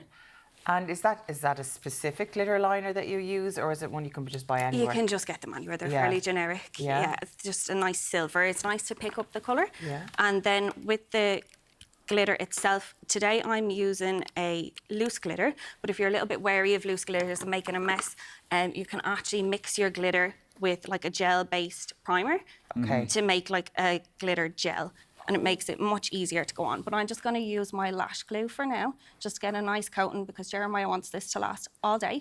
So you're putting the lash glue on first. That's your normal duo glue or latex glue or something like that? Latex glue. You only need a very small amount, though. You don't want it to be runny. And then I'm just going to press it on, because we want it to be really strong today. I thought they were bigger kind of rhinestone, but it's just a little like loose sequin. Yeah, they're like a chunky glitter. And then I actually add in some of the looser glitter just as well, just to give it a bit more depth and dimension. Well, but if you wanted rhinestones, you just need a bit more glue. Yeah. So I actually have another glue here, and it's just more of a specific liner glue. And what I can do is then add the rhinestones on top. So that's what you're doing here. Oh, I see. And is that just... Do you have to let that dry a little bit before it gets tacky? Tiny little bit, just to let it get tacky, just to stick the diamonds on. Yeah. So I'll just grab the diamonds here. No. Oh, here we go. So here we go. This is the fun bit. So I use a little pencil just to pick them up. Pencil? And just pop them on. Yeah. I'd be dropping them on the floor now. I'd be dropping them into my eye. My God, that's what I'd be afraid of. But the glue is durable enough that it won't It is, allow and that to happen. because it's tacky, it's already grabbing that rhinestone for you. It looks great, doesn't it? It's absolutely amazing, and it's not actually as difficult as you would, well, as I would think. Yeah. I don't know about you, Martin, if you'd be able to manage it now. Well, yourself, what I do at the weekend is my business. Now, so you just put the line the whole way up there. Now, whatever about putting it on, I know sometimes if I've got eyelash glue on my actual eyelashes, trying to get it off can be a bit of an issue as well. I mean, without pulling every eyebrow hair you have and every eyelash you have and giving yourself a welt, how do you, even though it's fantastic, it's going to last all day, how do you remove it all safely afterwards? So you're going to want to use an oil-based makeup remover, because the oil in that remover will break down any adhesives that you have used to apply the rhinestones and the glitter today.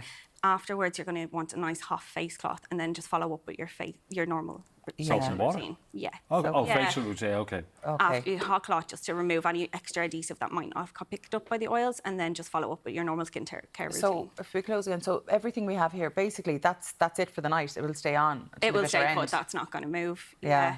Absolutely amazing. That's absolutely gorgeous. So, where do you get all these products then? Because I know that the colourful palettes can be bought anywhere, but in terms of the glitters and the rhinestones, is that quite specialist? The glitters and the rhinestones you can pick up online, but you do have to be very careful and make sure that you're looking for cosmetic grade glitter. I think the mistake a lot of people use is they pick up craft glitters, which can be quite dangerous if it gets into your eye. That's what I was worried about, actually. So the cosmetic grade is very important. Cosmetic grade, it's very important. So any of the makeup shops online are really good for getting the cosmetic glitters. Stay away from the crafts. Okay, thank you so much for joining us on the show. No problem. I have to say you're delightful. Jeremiah's ready to go. Anyway, for more from Sarah Marie, check out prettyandpampered.ie.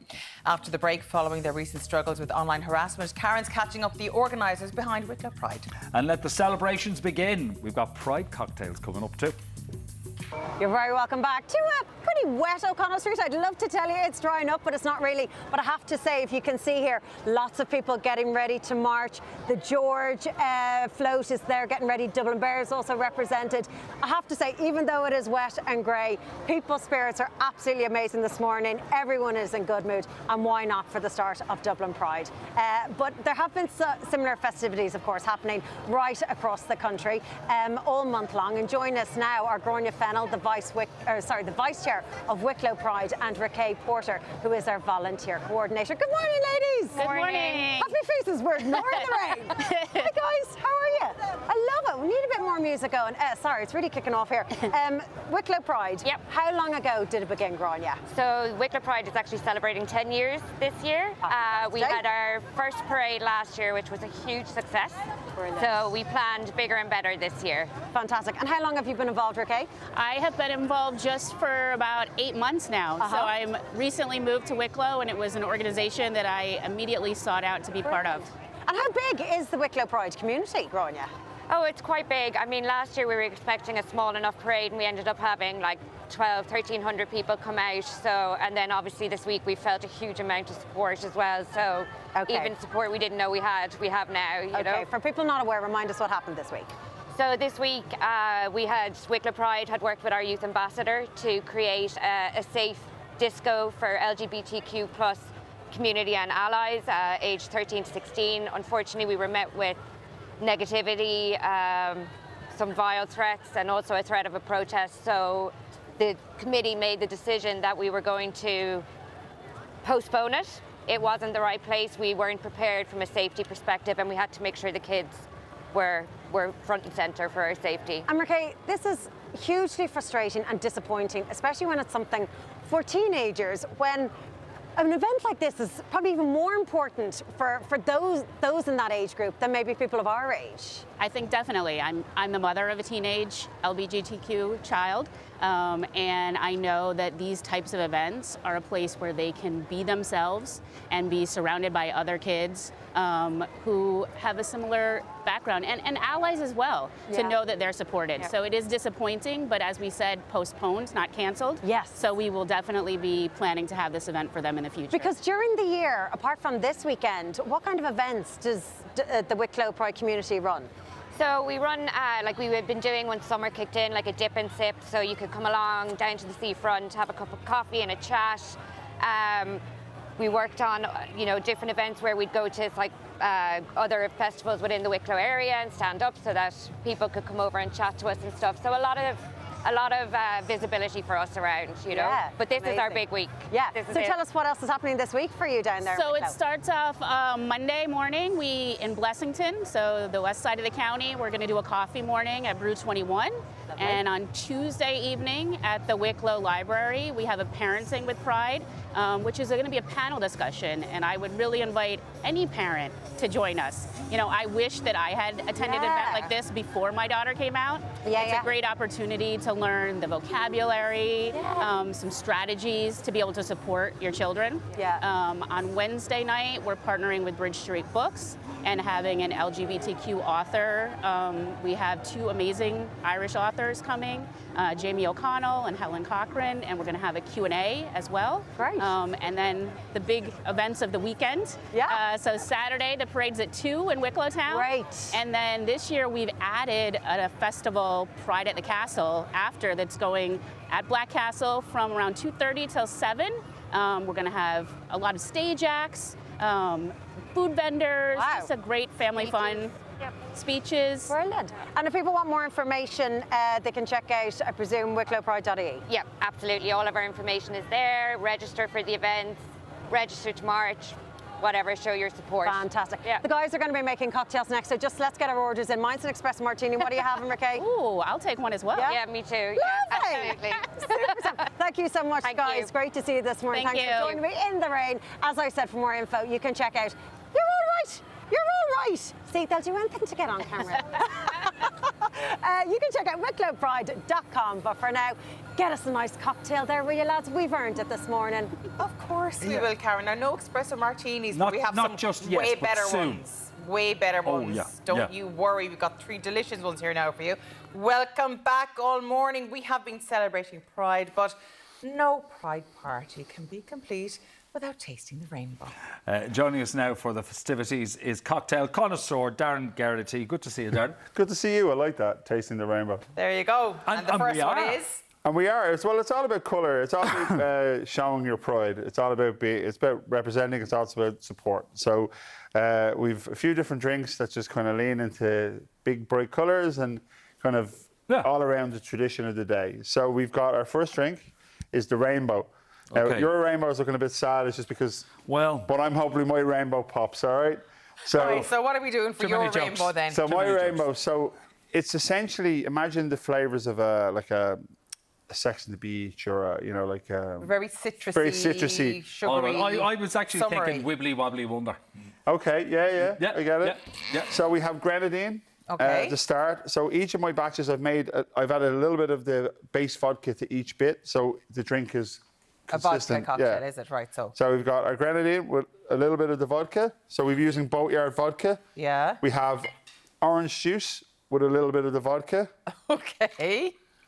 So we've got our red, orange. Yellow. We have pineapple. I like that flavour, actually. We're getting very summery here. So a little bit more of the vodka, some vodka lemon in juice. all of them? So it's 10 mils of vodka in each of these ones I'm adding. Because again, there's only 40 mils of vodka in all, but I spread it out so when you're making the flavours balance, you get it all throughout the drink. So you don't get like vodka at the bottom or vodka at the top. I see what you're doing here. Now that stuff is the stuff of nightmares. Remember Blue Lagoons and Fat Frogs and all that sort of stuff? Purple people eaters. Oh my good God. So tell me you're doing doing something better with it this time. So again, you can't have a rainbow without green and blue. So you can make your own syrup or like you can get blue food colouring that's natural now. That's blue Krakow. This is, blue Curacao. Curacao, I said Krakow. I said it wrong. What can I say? Curacao. So is that just so is again, that alcoholic? It's alcoholic. It's this one is 25%. Okay. So Elaine and I are now worried that we'll be carried out of here on a door. Yeah. No. It's a long drink. I've been very considerate about the alcohol because again, you have to be responsible. Yeah. So I'll let you have a little taste of that. And you've decorated the glass with some hundreds in there. Yeah, again, bring the rainbow. Taste the rainbow. What do you think? I like, but if you mix it all up, do all the flavours mix? It all mixes again. Here, can I do you have something that I can mix it with? She just wants to drink more of it. That's what it is. No, I'm just wondering what, because I like, there's so many different flavours in it. So then the rainbow, but again, it's still a pretty colour. Okay. Oh my God, there's a kick in that like a donkey. Well, you have mixed up 55% of the alcohol there. Yeah, so you can feel that it is. Don't be having too many of these, basically. No, you can have a couple. Be responsible. So our next But drink. if you eat with them, have a nice big 100%. tasty. But have your pancakes or eggs cocktails Benedict. are aimed to be consumed Bit of with drink. soakage. Yeah, And yeah. have one cocktail all day, and that you'd be grand. Okay. So our next drink, again, I'm using the Bochar vodka. I'm using Disaronno Amaretto. So, like, you know, that beautiful marzipan almond flavour. Mm-hmm. It's actually ideal if you have a nut allergy and you like the flavour of marzipan, but you can't have nuts. This doesn't have any nuts. It uses kernels. I am not a fan of marzipan. You're no. not a fan of marzipan. I like almond. I like almond icing, and I don't like marzipan. So I hope it's not too marzipanish. No pressure there, Dar. No pressure. No pressure. So then we have a little bit of grenadine. Is there any more grenadine left in that? Yeah, I have some more. Just double it up. I'm just worried that you don't have enough for yourself there, No, Dar, no. 'cause we're having these ones. Yeah. And then we have some lemon juice. Yeah. And then I have cream soda, but this is actually a Korean cream soda. What is cream soda? So cream soda is like vanilla lemonade. Did you ever like it's old school, Do you but not like remember cream soda as a child? No. Yeah, It's- there used to be big bottles of it in our house. I grew up in Cork, for God's sake. have a smell of Have that. things like newfangled things like cream soda. The reason I got this one is because it's milky coloured. Because when I found out they were making rainbow cookies, I said milk and cookies. Yeah. I wanted to have like a milk and cookies drink. Darren, how'd you get the sprinkles stuck to the glass? So just if you use I used a little bit of orange, so just a little wedge of orange, and you slide it up the glass, and then you hold the glass over a bin or over a catching bowl, and you sprinkle them on. And I just bought a little pink mix because again, with all the bright flags that are on show today representing, I just wanted to have a little bit of. What's this one called again? So this one is the pink squirrel. Oh. What do we think? I prefer the first one. Okay. Okay. No, I prefer that one actually. There you go. We won't fight over a beverage. We're not so fighting we'll- over it. Not at all. Not No. remotely. Right. What do we have next? So, the last one is the Pride Float. Yeah. So again, the blues, the pinks, the whites. So with all these flags on display. So we have pink grapefruit juice, and I made a blue curacao syrup. So again, instead of the alcoholic version, So bit of this is blue the non-alcoholic. colouring, This is non-alcoholic cocktail. So Pink grapefruit. pink grapefruit, blue sugar. Yeah. We've got Irish pink grapefruit soda. Okay. From Poachers. Again, when I was a kid, the very first cocktail that I was introduced to, and one of the reasons I loved seeing big bright colours was dressed lemonade. Okay. Oh, yes. Yeah. So I love a dressed lemonade. So I've do versions of dressed lemonades all the time, alcoholic and non-alcoholic, and you can't have a dressed lemonade without a cream float. Yeah, we used to put ice cream on top of ours. Actually, I loved it. If you did want to make this alcoholic, though, you just stick the blue. You can curacao. you can Paco add, or you whatever can it's you can called. you can replace the syrup with the blue curacao, and you can add some vodka or some gin. Would be delicious. Oh, this is lovely. Well, this is my non-alcoholic, so I this know. is the Pride Float. The lovely. blue is a bit because again, your blue is a bit brighter than mine, but again, Let's see if they can bring that smashed. grapefruit, citrus, cream, dressed lemonade. Oh yeah, that's lovely. That is really, really. What do we nice. think? I love Yeah, it. that's really nice. Going back to my favourite one again. No. You see, the rainbow. So what's in again, this as you mix it again? up, so this one is we have grenadine for the base, Yeah. so that gives you the red. Yeah. Then we have Bochart vodka throughout. We Yeah. have orange juice, pineapple juice, lemon juice, and then blue curacao. So that gives you the whole gives you- pride so if- flag. You can probably see it better over on your one there. My actually, one Darren, is again, it starts to yeah. the Fade red, into the each blue other. should be up here. Yeah. But again, if you do it over crushed ice, it'd hold it even better. Oh, good plan. But because of the lights of the TV studio, crushed ice melts very, very quick. It does. It doesn't have a chance in an So- environment like this. but it does work very really well. holiday. She's Very enjoying holiday. that. I'm enjoying Where's that door? Well, it's Yeah. supposed to see. It's Can you supposed to be bringing bring the sunshine. door in? Yeah. She's going to need it. Today's supposed to be a beautiful sunny day, but we are. You can give me a piggyback out of the Yeah, studio. well, instead. How about that? we'll have to sort her out somehow. I'll give you both piggybacks, okay? I don't think you'd be able for it. a lot of tonnage on this at the moment. Anyway, be sure to pop into Darren in Hawksmoor, Dublin for a nice cocktail this summer. And if you tell him we sent you, he put in an extra umbrella or maybe even a cherry for you. All right, just to spoil you. Stay with us. The Dublin Pride Parade will be kicking off very shortly, and we're with you for the whole thing. See you in a sec.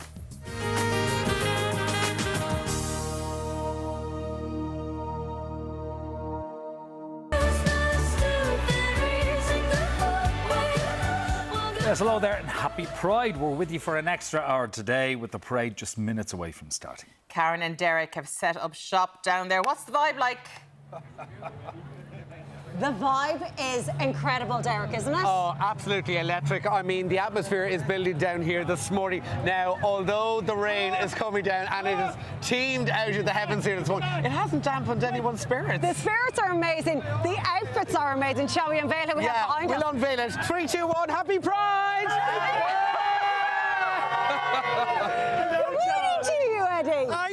I have to say, you need rain and you need sunshine to make a rainbow, and that's what we have today. And we're going to shine. Happy Pride, everyone. Happy Pride of the island of Ireland. And you are Mr. Pride, is that right? That's it. This is my 31st consecutive Pride Parade for Dublin alone. This time last year, believe it or not, we were meant to be in London Pride, but no, we're always here at Dublin Pride and celebrating who we are as an amazing country. Amazing. And tell us who you're representing today. The Outing Festival is the world's only queer matchmaking and arts festival in County Clare. Wow. And we've come here from all over the world to celebrate who we are. Amazing. Derek, you love to see it, don't you? Absolutely. Up the banner. Happy Pride! We're having a fantastic morning. Dublin Pride Parade in its 50th year, starting back in 1974. And I mean, it's kind of ready to go now, Derek, isn't it? You can hear behind us. Absolutely. Look, it's the beginning of a hectic weekend here in Dublin. We've more than 600,000 people expected to flood through the capital for so many events right across the weekend. Yeah. It's electric. I believe there's about 60,000 coming to the parade alone. Oh my goodness. And they're coming in their hundreds already. It's getting nice and busy. We were by ourselves at 9 o'clock, but we're not now. We are going to be bringing you all of the updates and plenty of chats and chaos over the next hour. It's back to you in studio. Woo! Yay! No way here, anyway. Well done. Well done. Yeah, cool. All right, we're joined now by three brilliant. proud members of Ireland's LGBTQI+ community. Author of Reeling in the Queers, Tales of Ireland's LGBTQ Past, Dr. Pádraig Kerrigan. Presenter and reporter on Nationwide, Zainab Bolladale. And former politician and activist, Colm O'Gorman. Now, as the parade gets underway, we'll start on a relatively light note, looking back at memories of Pride's past. I suppose we have to go to you first, Pádraig, with that, considering the book that you wrote, Reeling in the Queers. So tell us, what are your memories of maybe your very first Pride that you took part in, and what it compares to now?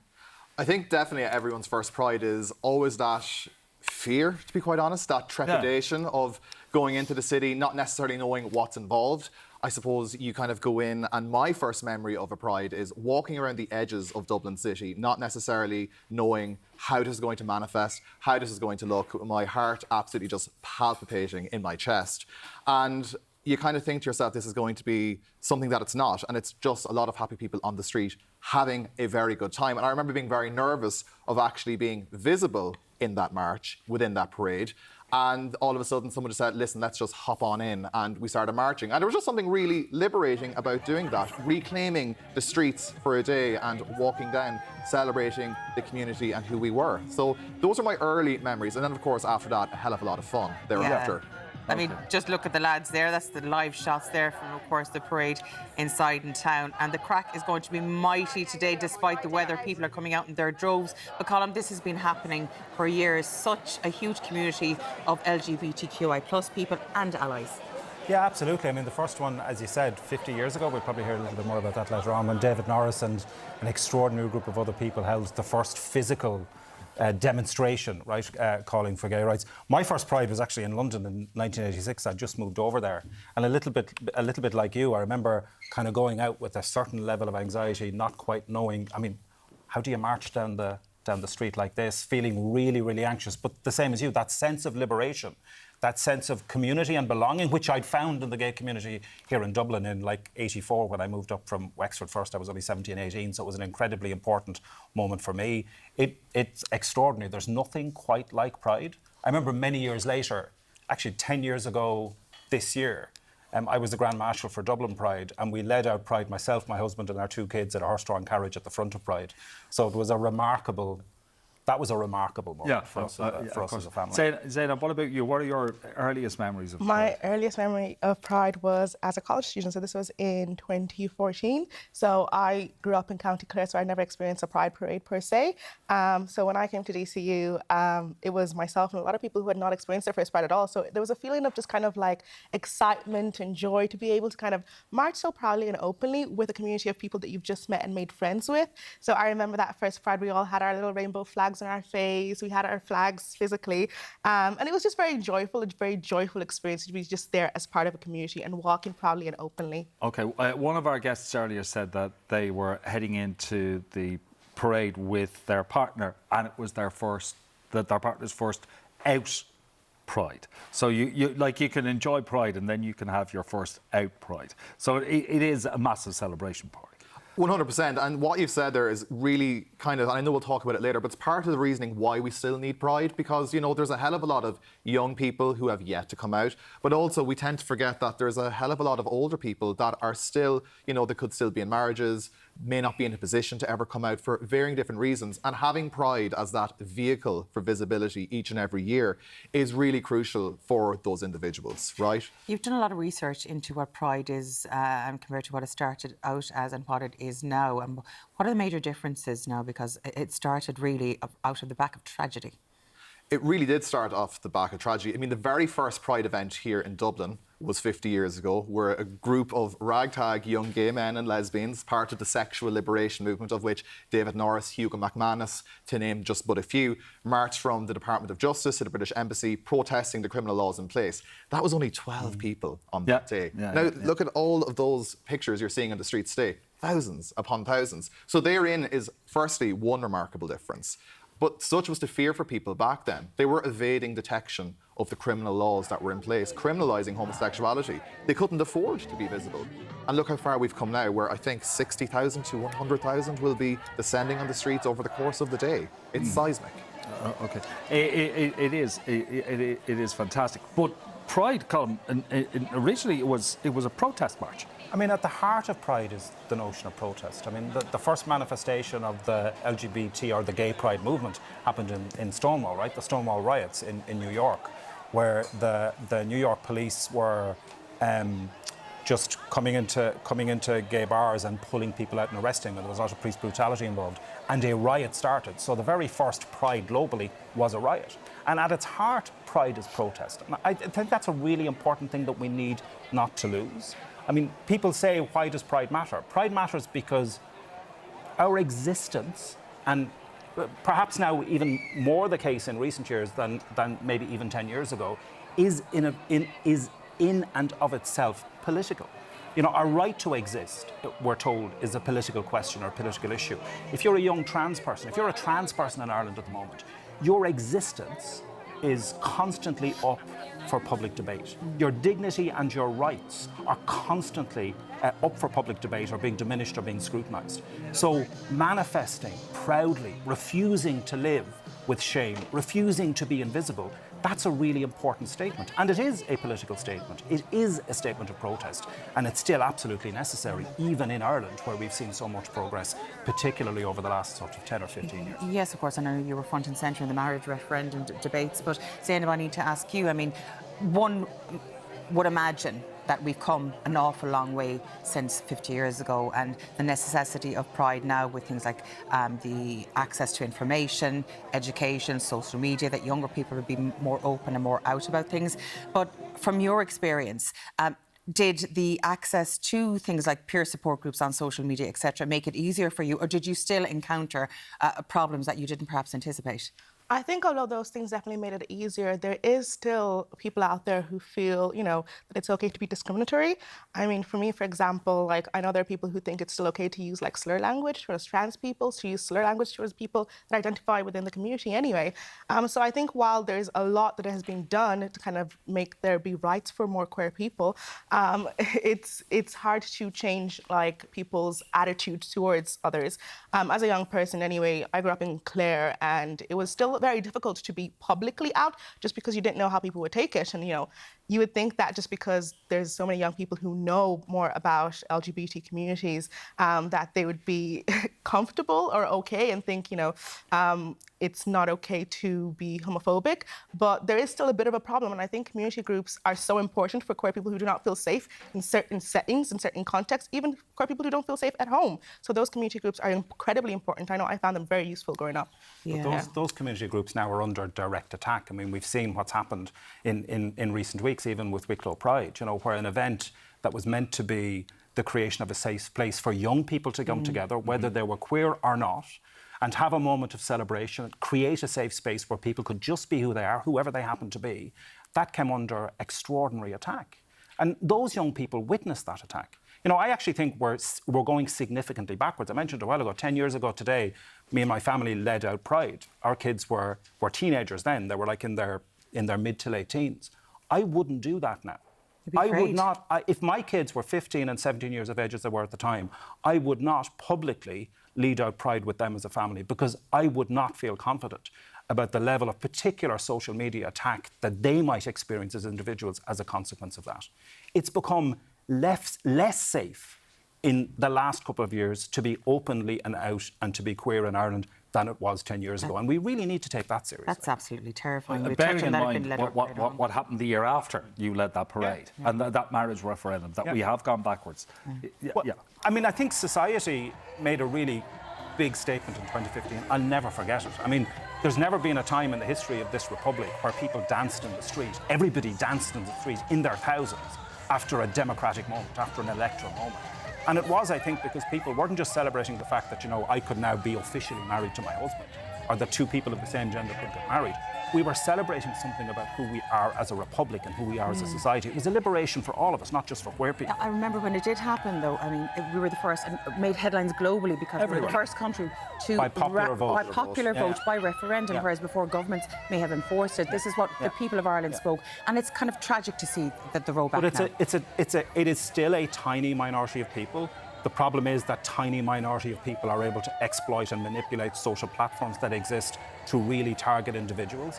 And sadly, for lots of reasons, I think, the rest of society doesn't really see or understand what's happening. They don't, unless you've been the victim of that kind of targeting, unless you've spent, weeks and months and years, opening up your social media accounts to be called a paedophile or a groomer, you don't quite understand what it means. You might think that's something you can just ignore or let it wash. Like the weight of that kind of hate being targeted at you repeatedly is enormous. Most people don't understand that. And what we really need is huge allyship right now. One of the most important things about Pride in Dublin, I think, as you march in the parade, is when you look around and you look up as you're walking down streets, if you're going down Fenian Street or any of the streets, and you look up and there's people of all ages, of all kinds, standing on their balconies, screaming and shouting and cheering and waving their flags. And that level of support and celebration, not tolerance, of celebration and a validation of who we are as people is huge. And we need that collectively now, not just for queer people, because there's an awful lot of people in this country who are being targeted by hate. We need to come together and manifest not just tolerance, but the love that's at the heart of the idea of who we are as a society, the love that we expressed in 2015 when we voted in the marriage equality referendum. I think we need to get a little bit of a taste of that celebration. I think we do. Let's go back to the parade. Derek and Karen, you're standing by there. We certainly are. Sorry. I'm too excited, Derek. It's my first Pride. It's very exciting. It's a soft afternoon here at Dublin Pride. The rain is coming out of the heavens here at the moment. Diane Summers, where's our summer gone, Diane? Oh, I don't know. It's going to come out in the afternoon when I get marching. That's when the summer's will come here. out. If we lift the umbrella here, Karen, and we take a look, you're actually the face of Dublin Bus for the Pride. Oh, my God. Isn't it amazing? You look gorgeous. One does their best. Yeah, it's great now. I love it. I mean, you've been marching here in the parade for how many years now? Oh, this is my first one. This is your first one? Yeah. Okay, yeah. Yeah. But you're going to enjoy it here today, are you? I'm going to have a ball. It's going to be absolutely. It's just going to be magical. It's just going to be absolutely amazing. And you're obviously with Dublin Bus? Yeah, driver for 24 years. And what's your route? The 41s and the 15A and B. So if anybody sees me, say hello. Yeah. Tell me, what was your reaction when you saw the shot, Diane? This is the first time I've seen that. So I'm just in awe of it. It's just absolutely amazing. It's massive. I couldn't believe how big it is. It's amazing. Yeah. And how does it feel when the company that you have served for so long backs you in such a visible way? It's totally amazing. I didn't realise how big this was in Dublin, and it's just amazing that they're able to support the whole community in which wherever guys you want to be. It's just totally amazing. Very I'm just special. blown over by the. I love the way Karen Coster's hogging the umbrella there as the rain I'm comes wearing down. slightly more makeup than you, Derek. But my tan is running. Listen, we're going to have loads more action for you from the kick-off, the start of the Dublin Pride Parade. But for now, we'll take a quick break. Join us after this.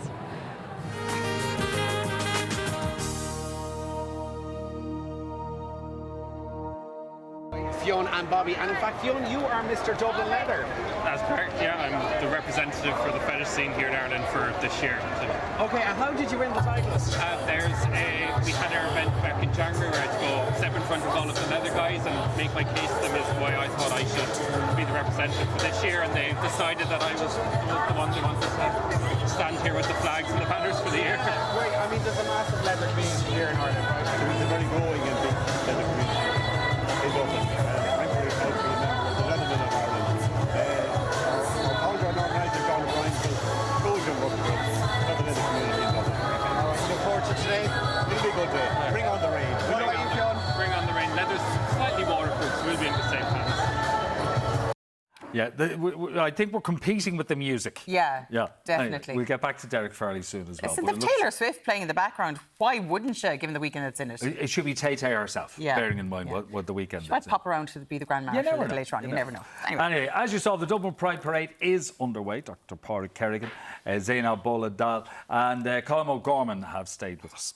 Indeed, they have, and we've had very interesting discussions so far about the history of Pride, but we touched on it as well, I suppose, the very real and serious issues that are facing the LGBTQI plus community in Ireland, even over the last number of weeks, Pádraig. Yeah, absolutely. We've seen a sort of backsliding, as it were, and it's kind of not lost on me that Phoenix Park case where we saw 3 gay men being chased by 6 men with hammers, charging at them with homophobic verbiage, attempting to assault them. They've claimed at the moment that it wasn't homophobic. Actually, we do have to clarify that at the moment because it is sub judice, of course. sure. But it is. I mean, when you have that fear, I suppose, of anyone within Dublin, it's not the only time that they've been subjected to, I suppose, intimidation across the board over the last while.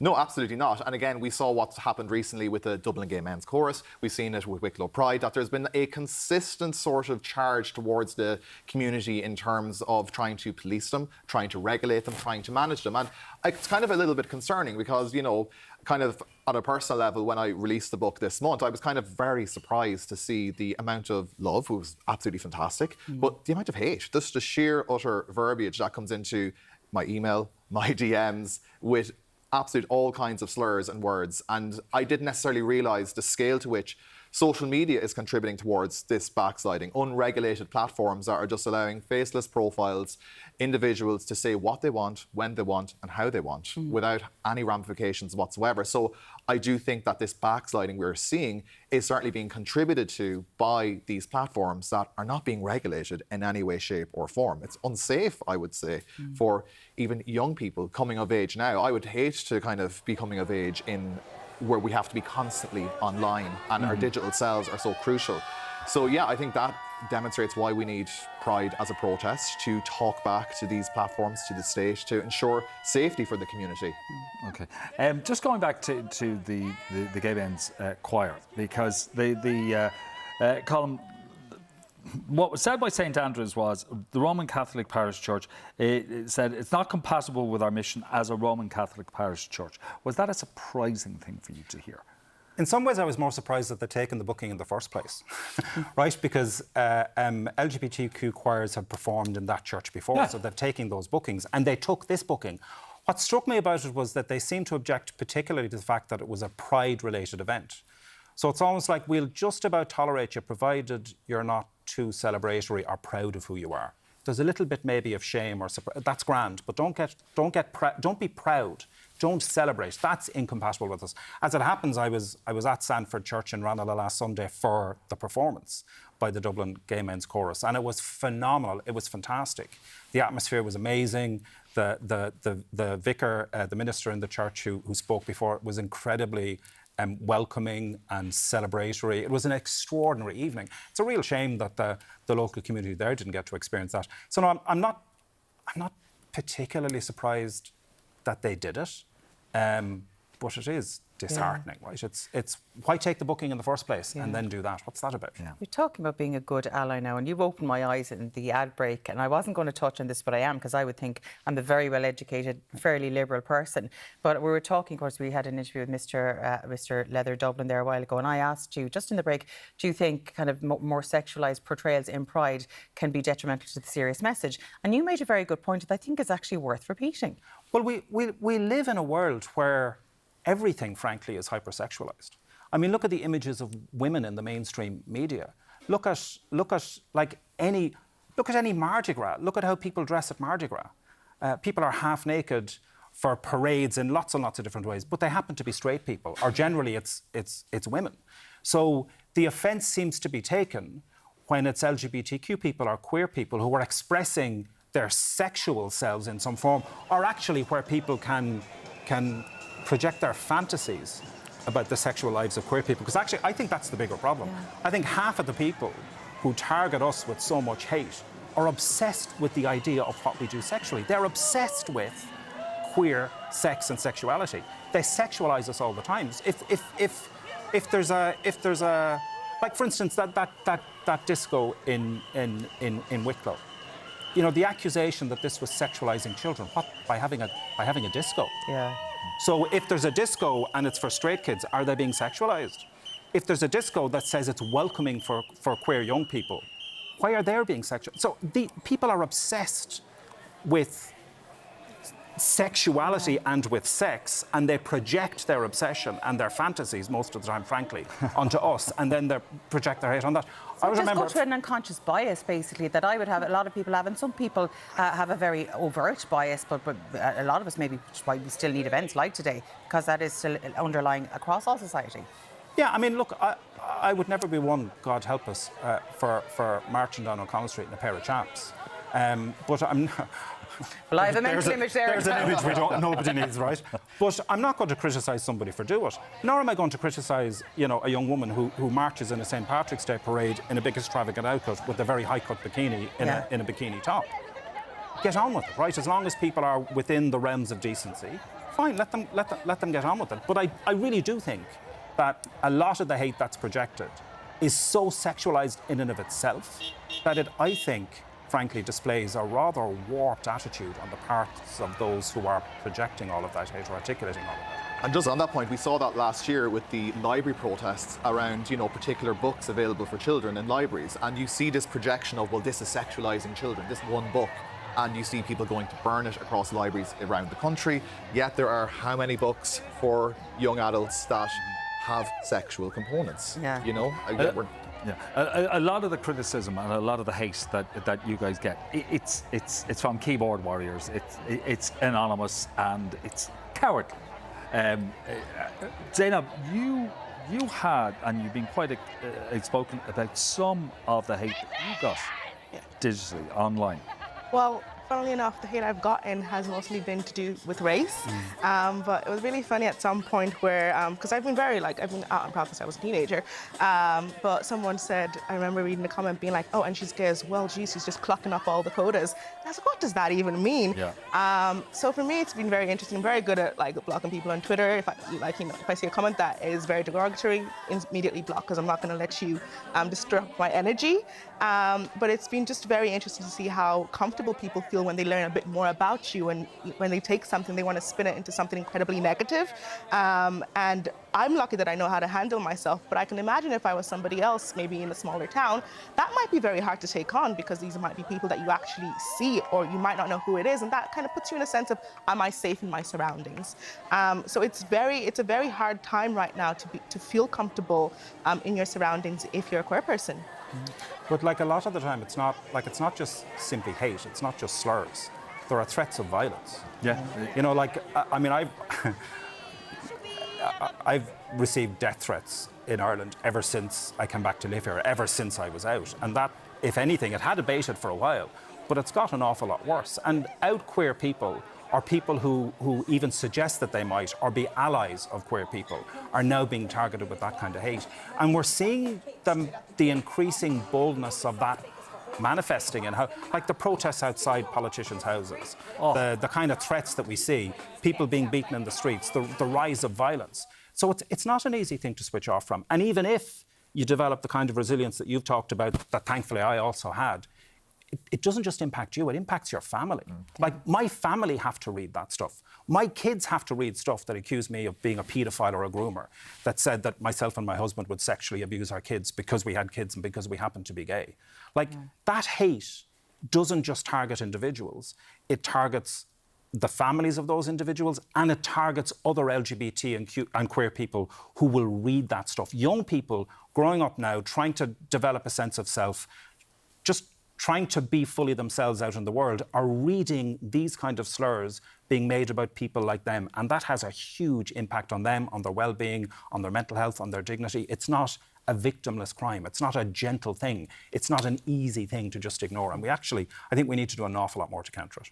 We'll return to this after the break. OK, coverage of this year's Pride Parade continues in just a few minutes.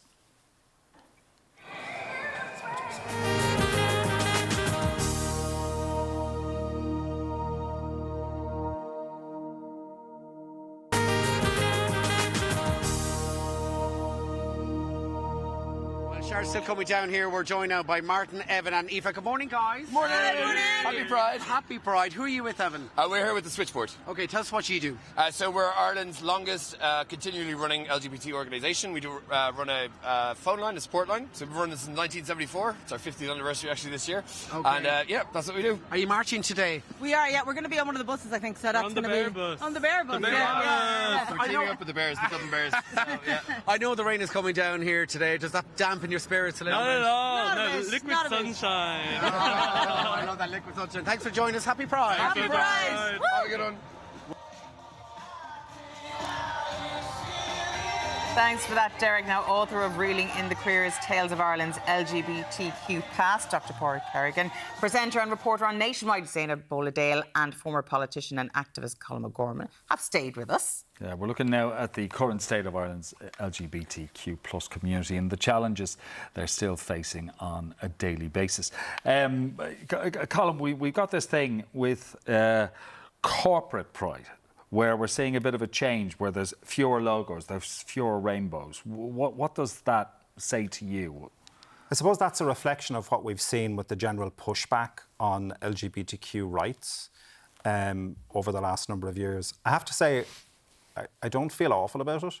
I remember a few years ago being at Pride here in Dublin, and there was, I think, about 20 big corporate floats in front of us all, and the community was kind of hemmed in or hedged in backwards as all of these trucks, and we were there in the waft of the exhaust fumes of all of these big corporate things, and it did feel like a bit much. Pinkwashing. Yeah, well, it just, the balance felt like we lost. Now, equally, like an awful lot of organisations like, Oisin O'Reilly from Outhouse, has talked about this brilliantly over the last week in particular, about how important corporate support is to LGBTQ organisations, and that's brilliant.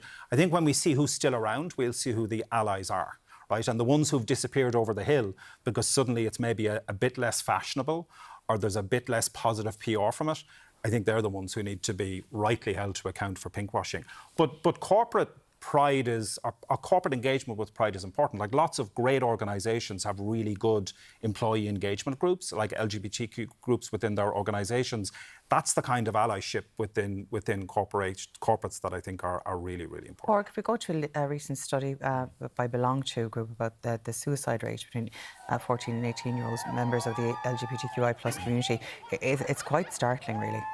Yeah, I mean, those statistics were, and it's startling in the wake of what we've seen in the last 10 years. You think that with the kind of advent of the dancing in the streets, as Colm said earlier, with marriage equality, repeal the 8 following that this would not necessarily been the case. But here, yet again, we are seeing that there are higher rates of anxiety, higher rates of depression, and of course, many young LGBTQ people who are thinking about suicidal ideation, who are suffering. And I think it goes to demonstrate the varying different kinds of noise that they're experiencing in their lives, and from a number of aspects, right? Many of them in that report have, touched upon homophobic abuse within schools and classrooms. There is still a hell of a lot of work that we need to do in terms of, having inclusive curricula. At the same breath, we also need to ensure that social media are safe spaces for young people. So it's a lot of stuff that we need to be looking at and ensuring that young people can feel safe, out and open. And that is a challenge when, they're constantly receiving lots of mediatized things through that singular device that they have. And it's only one avenue through which they are encountering much homophobia and transphobia, for that matter, in society. Yeah, Zainab, those statistics get worse when we go into minority groups. Yeah, absolutely. So what can we do to make things better? Well, I think in terms of minority groups, I've seen a lot of people just create their own communities to feel a bit more comfort within. I mean, we have Asian Queer Pride, we have Black Queer Book Club, we have Origin Zeller, and these are all groups where people can, have discussions around similar experiences that they've had. In terms of, there's a lot of duality in the LGBT community. Sometimes it's not just your sexuality you're dealing with other personal contexts, such as societal context. I mean, I'm from a Nigerian background, and I know in Nigeria, if you're queer, that's 14 years in jail off the bat. And it's a difficult thing to kind of reckon with in terms of culture, identity, and also race. There's so many things at play. So I found that in having community with similar people who understand those contexts, it's made it easier. But also I found that for them, it also just means that knowing that there's other people who understand the experiences in a much more subgroup, just gives more connection. So I think in terms of that, it's really hard growing up as a Black queer person in general, no matter what country you're living in, because, having a religious background, a traditional religious family, it was very hard coming out and talking about my experiences at home. I'm now in a place with my family where it's a bit more relaxed. We all know we're all cool. It's not that cool, but it's all right. And I can't imagine for other people who maybe don't have families that are supportive. That must be very difficult as an adult or as a teen. I think there's an important thing for the community to do as well, though, right? I mean, the LGBTQ community also needs to recognise that within our community, we also carry and hold and manifest many of the same prejudices that are mainstreamed across society. So, members of our community need to be avowedly anti-racist, not just not be racist, but be anti-racist. We need to work really hard at being actively and fully inclusive. We need to challenge the prejudices that exist within ourselves and within our community. I mean, actually, I think that would be a lovely thing if we could do it as a society. Let's normalise the fact that prejudices exist. Let's be prepared to hold up a mirror and look at it and then challenge it in that way. That would be extraordinary. It's not for the victims of prejudice to somehow help society to be less prejudiced. We as a society need to take responsibility for that and start to change it ourselves. But I also think sometimes in terms of those conversations are really hard to have or hard to bring up, because sometimes it feels like, you have to fight for the wider cause as opposed to bring up just your cause, because, something affects the majority rather than a minority. But it's also important to really remember that, the minorities also have their own issues that, within the community isn't perfect. We wish it was, but it wasn't. It isn't perfect. So I think it's an internal conversation as well as an external conversation that needs to be had. Well, and you know what, it is lovely between all these very serious and very important issues that we're discussing. There's so much celebration in the streets of Dublin today, because I think sometimes we can forget about that. And we can see from the pictures there, proud to be Gaiety, that's the Gaiety School of Acting. There has been floats, the parade is starting, and our Derek is there as well at the moment. He's back on O'Connell Street. Let's see what's happening there. We're joined now by drag queen extraordinaire Victoria's Secret. I feel like we all look like Mary Poppins today. I'm going to go up into the sky in a minute. We're wet, but we're still proud. Can we talk about your outfit here this morning? It's incredible. Thank you so much. Well, firstly, I can't breathe, so thank you for appreciating that. It was made by a guy called Ryan from Waterford, and it's a full-on family affair. My friend Neil did the hair. A friend of mine called Elaine did the nails. So, head to toe. Basically, all I did was get here, to be honest. Someone just dressed me. What time do you start getting ready at? I'm awake since 5:30 this morning, yeah. Drag queens do admin, so I started with my emails at 5:30, and then I did the good old centre for a breakfast roll, and somewhere along the way, here I am. Oh my God, and do you start with the makeup and then the hair and then into this? Yeah. And I love you've sort of been slightly sensible with the footwear. I have a nice pair of heels, but honestly, the weather, I feel like my feet deserve a little treat. Yeah. Flats, so just you're for being in slides. Yeah. I mean, Victoria, how much hairspray has gone into the hair? I actually think it's lacquered. I think it's glue. Touch it. Just give us a little. Oh, it's hot as a rock. Like your abs. It's basically like a swimming club, to be honest. There we go. Which is ideal for this weather. Yeah, absolutely. Now, I know you have a big show later on this evening in Vicar Street. Yeah, Katie Price has literally just gotten her flight to come and join us. She will be singing live in Vicar Street with us. Also, Jedward are performing live. We've got a Taylor Swift tribute from Manchester has flown in. It's a big, big show. It's from 6 p.m. till 2 a.m. It's the only night of the year that Vicar Street go late, and it's going to be the place to be. Plus, it's indoors. Thank you. Yes. Yeah, we've our last few tickets are available on Ticketmaster.e. So if you don't have plans, type Davina Victoria, and you'll find it Well, there. that's what I was going to say. It's yourself and Davina up on stage there tonight. I mean, you're going to show up, Katie Price, right? I mean, we hope so. I didn't get up for 5:30 for nothing. I'm so excited. I've never heard Katie sing live, to be honest. No. But I've seen a couple of videos. She keeps going on viral, singing these big ballads. What's she got planned? What's the It's set all a list for secret, Karen, but I will. You come backstage, we'll get a sambuca, and the rest will be history. Do you find it just gets bigger and bigger every year? I mean, oh no, we're saying about the rainstorm, but the atmosphere is electric. Absolutely. This is my 21st Pride. Wow. I remember my first Pride, I was so nervous. I had just come out, and I remember thinking, I'm going to walk the streets and I'm confirming to everyone who's always thought I was gay that I was gay. And that was really like unnerving. I felt a bit sick before doing it. And then to like meet so many people who were like me, it was like I found people who build me up, empower me, and just make me feel safe. So to see it become so big today, every year I end up crying just for like 2 seconds, and then I get it back together. And actually so many buggies, prams, kids as well. Like it's such a lovely family affair, isn't it? Absolutely. I feel like Pride is that moment. It's for everyone. It's not just for our queer family. It is for everyone. And I mean, there's so many different communities and organisations right up and down the country represented at this. Yeah, absolutely. And like, you just have to look around. Literally everyone is represented here today, and that's what we like to see. Just make everyone a part of this celebration. I mean, all we're missing really here is Taylor Swift. I mean, oh no, Taylor's around the corner. She's in Supermax at the moment. She is. She's getting her garlic fries, Erica. All right, well, the hips don't lie. The lips certainly don't lie. We'll have more here for Dublin Pride in a little bit more. But for now, back to you guys in studio. Loving the look. It's incredible. Oh, what a fantastic atmosphere. I just it love must the be fact down that there. Taylor's getting chicken tenders in Supermax and then coming around to the parade. Brilliant. I don't know what that. Anyway, we'll take a quick break, but when we come back, we'll have more from Pride. That's in just a few minutes. Don't go anywhere.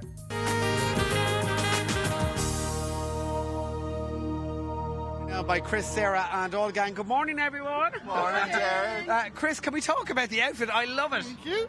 Thank you. It's Sheen's best, Sheen's finest.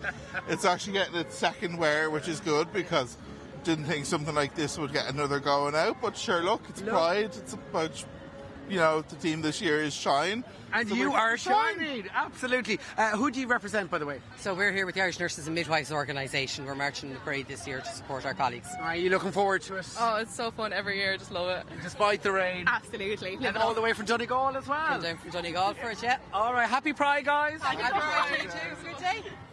Okay, thanks, Derek. We're still joined by Dr. Pádraig Kerrigan, Zainab Boladale and Colm O'Gorman. Now, for this final stretch, we thought we'd look forward to the future of Pride and what further progress needs to be made for Ireland's LGBTQI+ community. And of course, it's not. We have some fantastic stories and lovely news. We've been getting texts in from people who are saying their first Pride was amazing, the inclusivity, the fun, the camaraderie, and that, of course, is what it's all going to be about as well. Like Pádraig, I mean, you've written your book really in the Queers about it. I know we've a picture to show you as well, but before we go that, but some of the tales of the past can be quite dark, but there's looking forward to it. There has been some quite bright messages as well, and you've come across the bright messages and you've had them in your own life. Oh, 100%. I mean, like one of my personal heroes who's actually in that book, Phil Moore, right? And it just goes to show the really significant power of allyship. Phil Moore is the mother of a gay son, and one day the son came into the kitchen and said, "Ma'am, I've something to tell you." And her mind raced with endless possibilities, going, "Oh my God, what's he going to tell me?" And he said, "I'm gay." And she was like, "Ashley, you'll grow out of that." But in her head, she said, actually, when he came into me, what he was actually saying to me was, "I'm gay, and will you still love me even though I'm gay?" And that's what he actually truly meant. And she said to herself, right, I need to do a lot of work here and see who he's hanging out with. So she went to the Hirschfeld Centre, saw who he was hanging out with, and saw that there was just really sad stories of parents throwing their children out of their homes. So Phil said, enough is enough. Something needs to happen with the parents of this country. So she, along with Patricia Kilroy, set up Parents Inquiry, and this becomes an organisation that helps parents negotiate their children's comings out and helps bridge arguments in families and helps getting lesbian lesbians and gay sons speaking to their mothers and fathers again. And that's just a really beautiful story of the power of allyship and just such a simple, ordinary woman doing an extraordinary thing. So that is, a really positive thing to remember during Pride, I think. Okay, Zainab, was there somebody for you? I think for myself, 3 years ago, my partner got to walk their first Pride in their late 20s. And for me, it was just really exciting to experience Pride through their eyes. Because, at that stage, I've gone to Pride so many times. So it was like, sure, it's this whole thing. For them, they were super excited because they just moved from Nigeria to Ireland. And obviously, this is the first time they can be out and proud very loudly. And I remember they were so excited that morning. They wore their jumper, which had rainbows all over it. Their shoes had rainbows all over it. And we walked with the outhouse at the time. And the weather was great, not like today. The weather was fabulous. And it was just a very beautiful thing to experience. And then later on, they got to do several things with the outhouse and shout out. And it's just to see how much more comfortable they've become in their sexuality since that and that progress. And for me, that was just a very, very beautiful moment. And to just be able to see that and the growth of someone feeling comfortable with themselves, it's just been beautiful. It is absolutely beautiful, and we'll be seeing stories across social media all day of people having their first Pride column. We'll have people who maybe have old hats, like you have been to several over the years. I won't say how many now, one or two. But at the core of all this is acceptance and love, and that's what the message is really today, isn't it? Yeah, and I think it's even more than just acceptance, it's celebration. Yeah. I mean, again, thinking back to that moment after the marriage equality referendum and trying to understand why people all around the country, not just queer people and not just their allies, but everybody was celebrating. It was because it was a moment where, as a society, we were able to celebrate the best of who we are, like our love, our care for, our regard for each other. And actually, that's what I see every time I participate in Parade here in Dublin. When you're walking down the street and you look up and you see families, you see grandmothers, you see mums and dads and their kids standing there cheering and clapping along. It's not just about acceptance. It's not about tolerance. We all deserve better than tolerance. Whoever you might be, whatever your identity, you deserve more than tolerance. We deserve to be celebrated for who we are, all of us. And for me, that's what Pride is. And if we expand Pride, which I hope at some point we'll do, we'll recognise that it has important things to say to all of us, not just to LGBTQ people. I remember talking to my kids in the lead up to that marriage referendum, and one of the things that really encouraged them was that people were flying home. People who had lived overseas for years were flying home because they wanted to cast that vote. Yeah, I mean, that was possibly one of the most beautiful moments, just seeing people tweeting that they're getting the flight, getting a train, getting the ferry from, Wales over en masse, actually. People are flying from the other side of the world. Do you remember people picking up people, I've missed my taxi, I've missed the bus, I won't get back in time. And there was literally social media going, there's three fellas in Dublin Airport, they need to go back to Castlebar before XYZ time. I was driving up to Dublin that morning and my husband rang me and he said, have you seen the whole To Vote thing on Twitter? And I went, no, and I pull over and have a look. So I pulled over and had a look and I started bawling. And he said, oh dear God, the state of you need to find a dark room and lie down for an hour before you come back out. But it was just so extraordinary. The queues of people at the airport, people, finding ways to get on the ferry to come back from London, people flying from Australia, from Canada. It was just extraordinary. It was the best of us. And I think that's what we need to remember on days like this. That's what we need to remember in the face of the kind of hate that we've spoken about. And this is a tiny minority of people. This is not who we are. It's not who we are as a country. It's not who we are as a community. It's not who we are as a society. We'll see the best of who we are, not just marching in Pride today, but celebrating Pride from the margins today. And for me, that's what it's all about. Yeah, it is. And we have to remember that the crux of that, we are a good people, and don't let the very vocal minority take away from that. Yeah, absolutely. Thank you all so much for joining us on the show today. It's been an absolute pleasure. Let's cross back to Derek and Karen, who are at the Dublin Pride Parade. Well, guys, we've had a fantastic morning here at Dublin Pride. Have you enjoyed yourself, Karen? Oh my God, sorry, I'm drenched, but I'm so happy. Honestly, the positive vibes here are completely contagious. It's amazing. It's just the vibe. Honestly, it's electric, the atmosphere. Absolutely, and I mean, there's so many different organisations, so many different communities right across the country. We have to remember that Pride is not just a party, it's not about the parade. It's also a protest as well, recognition of trans rights, equality rights as well, law reform as well. So we need to recognise that this morning. But they're celebrating 50 years here this year, and this is your first ever one. I know. It took me half a century to get here.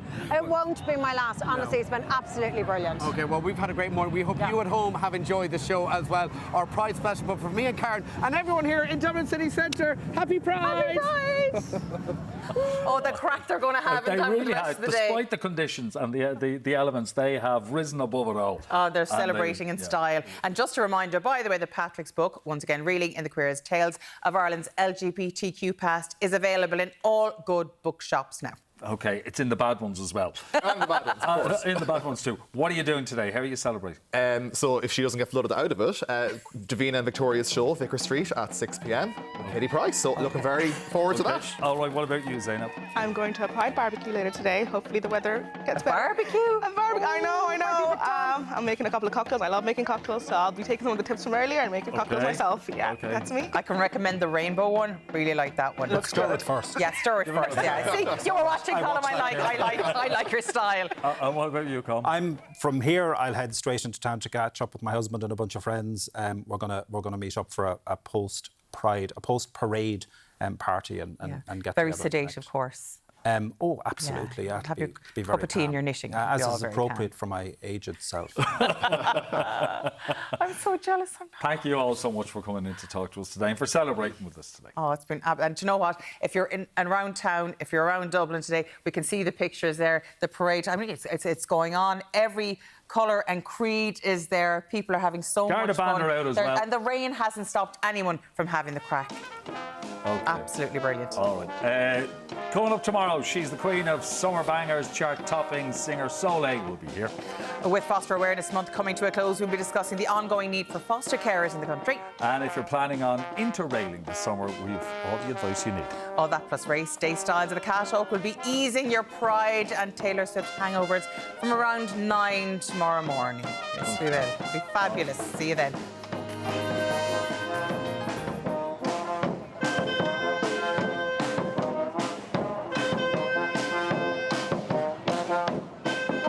Thank you.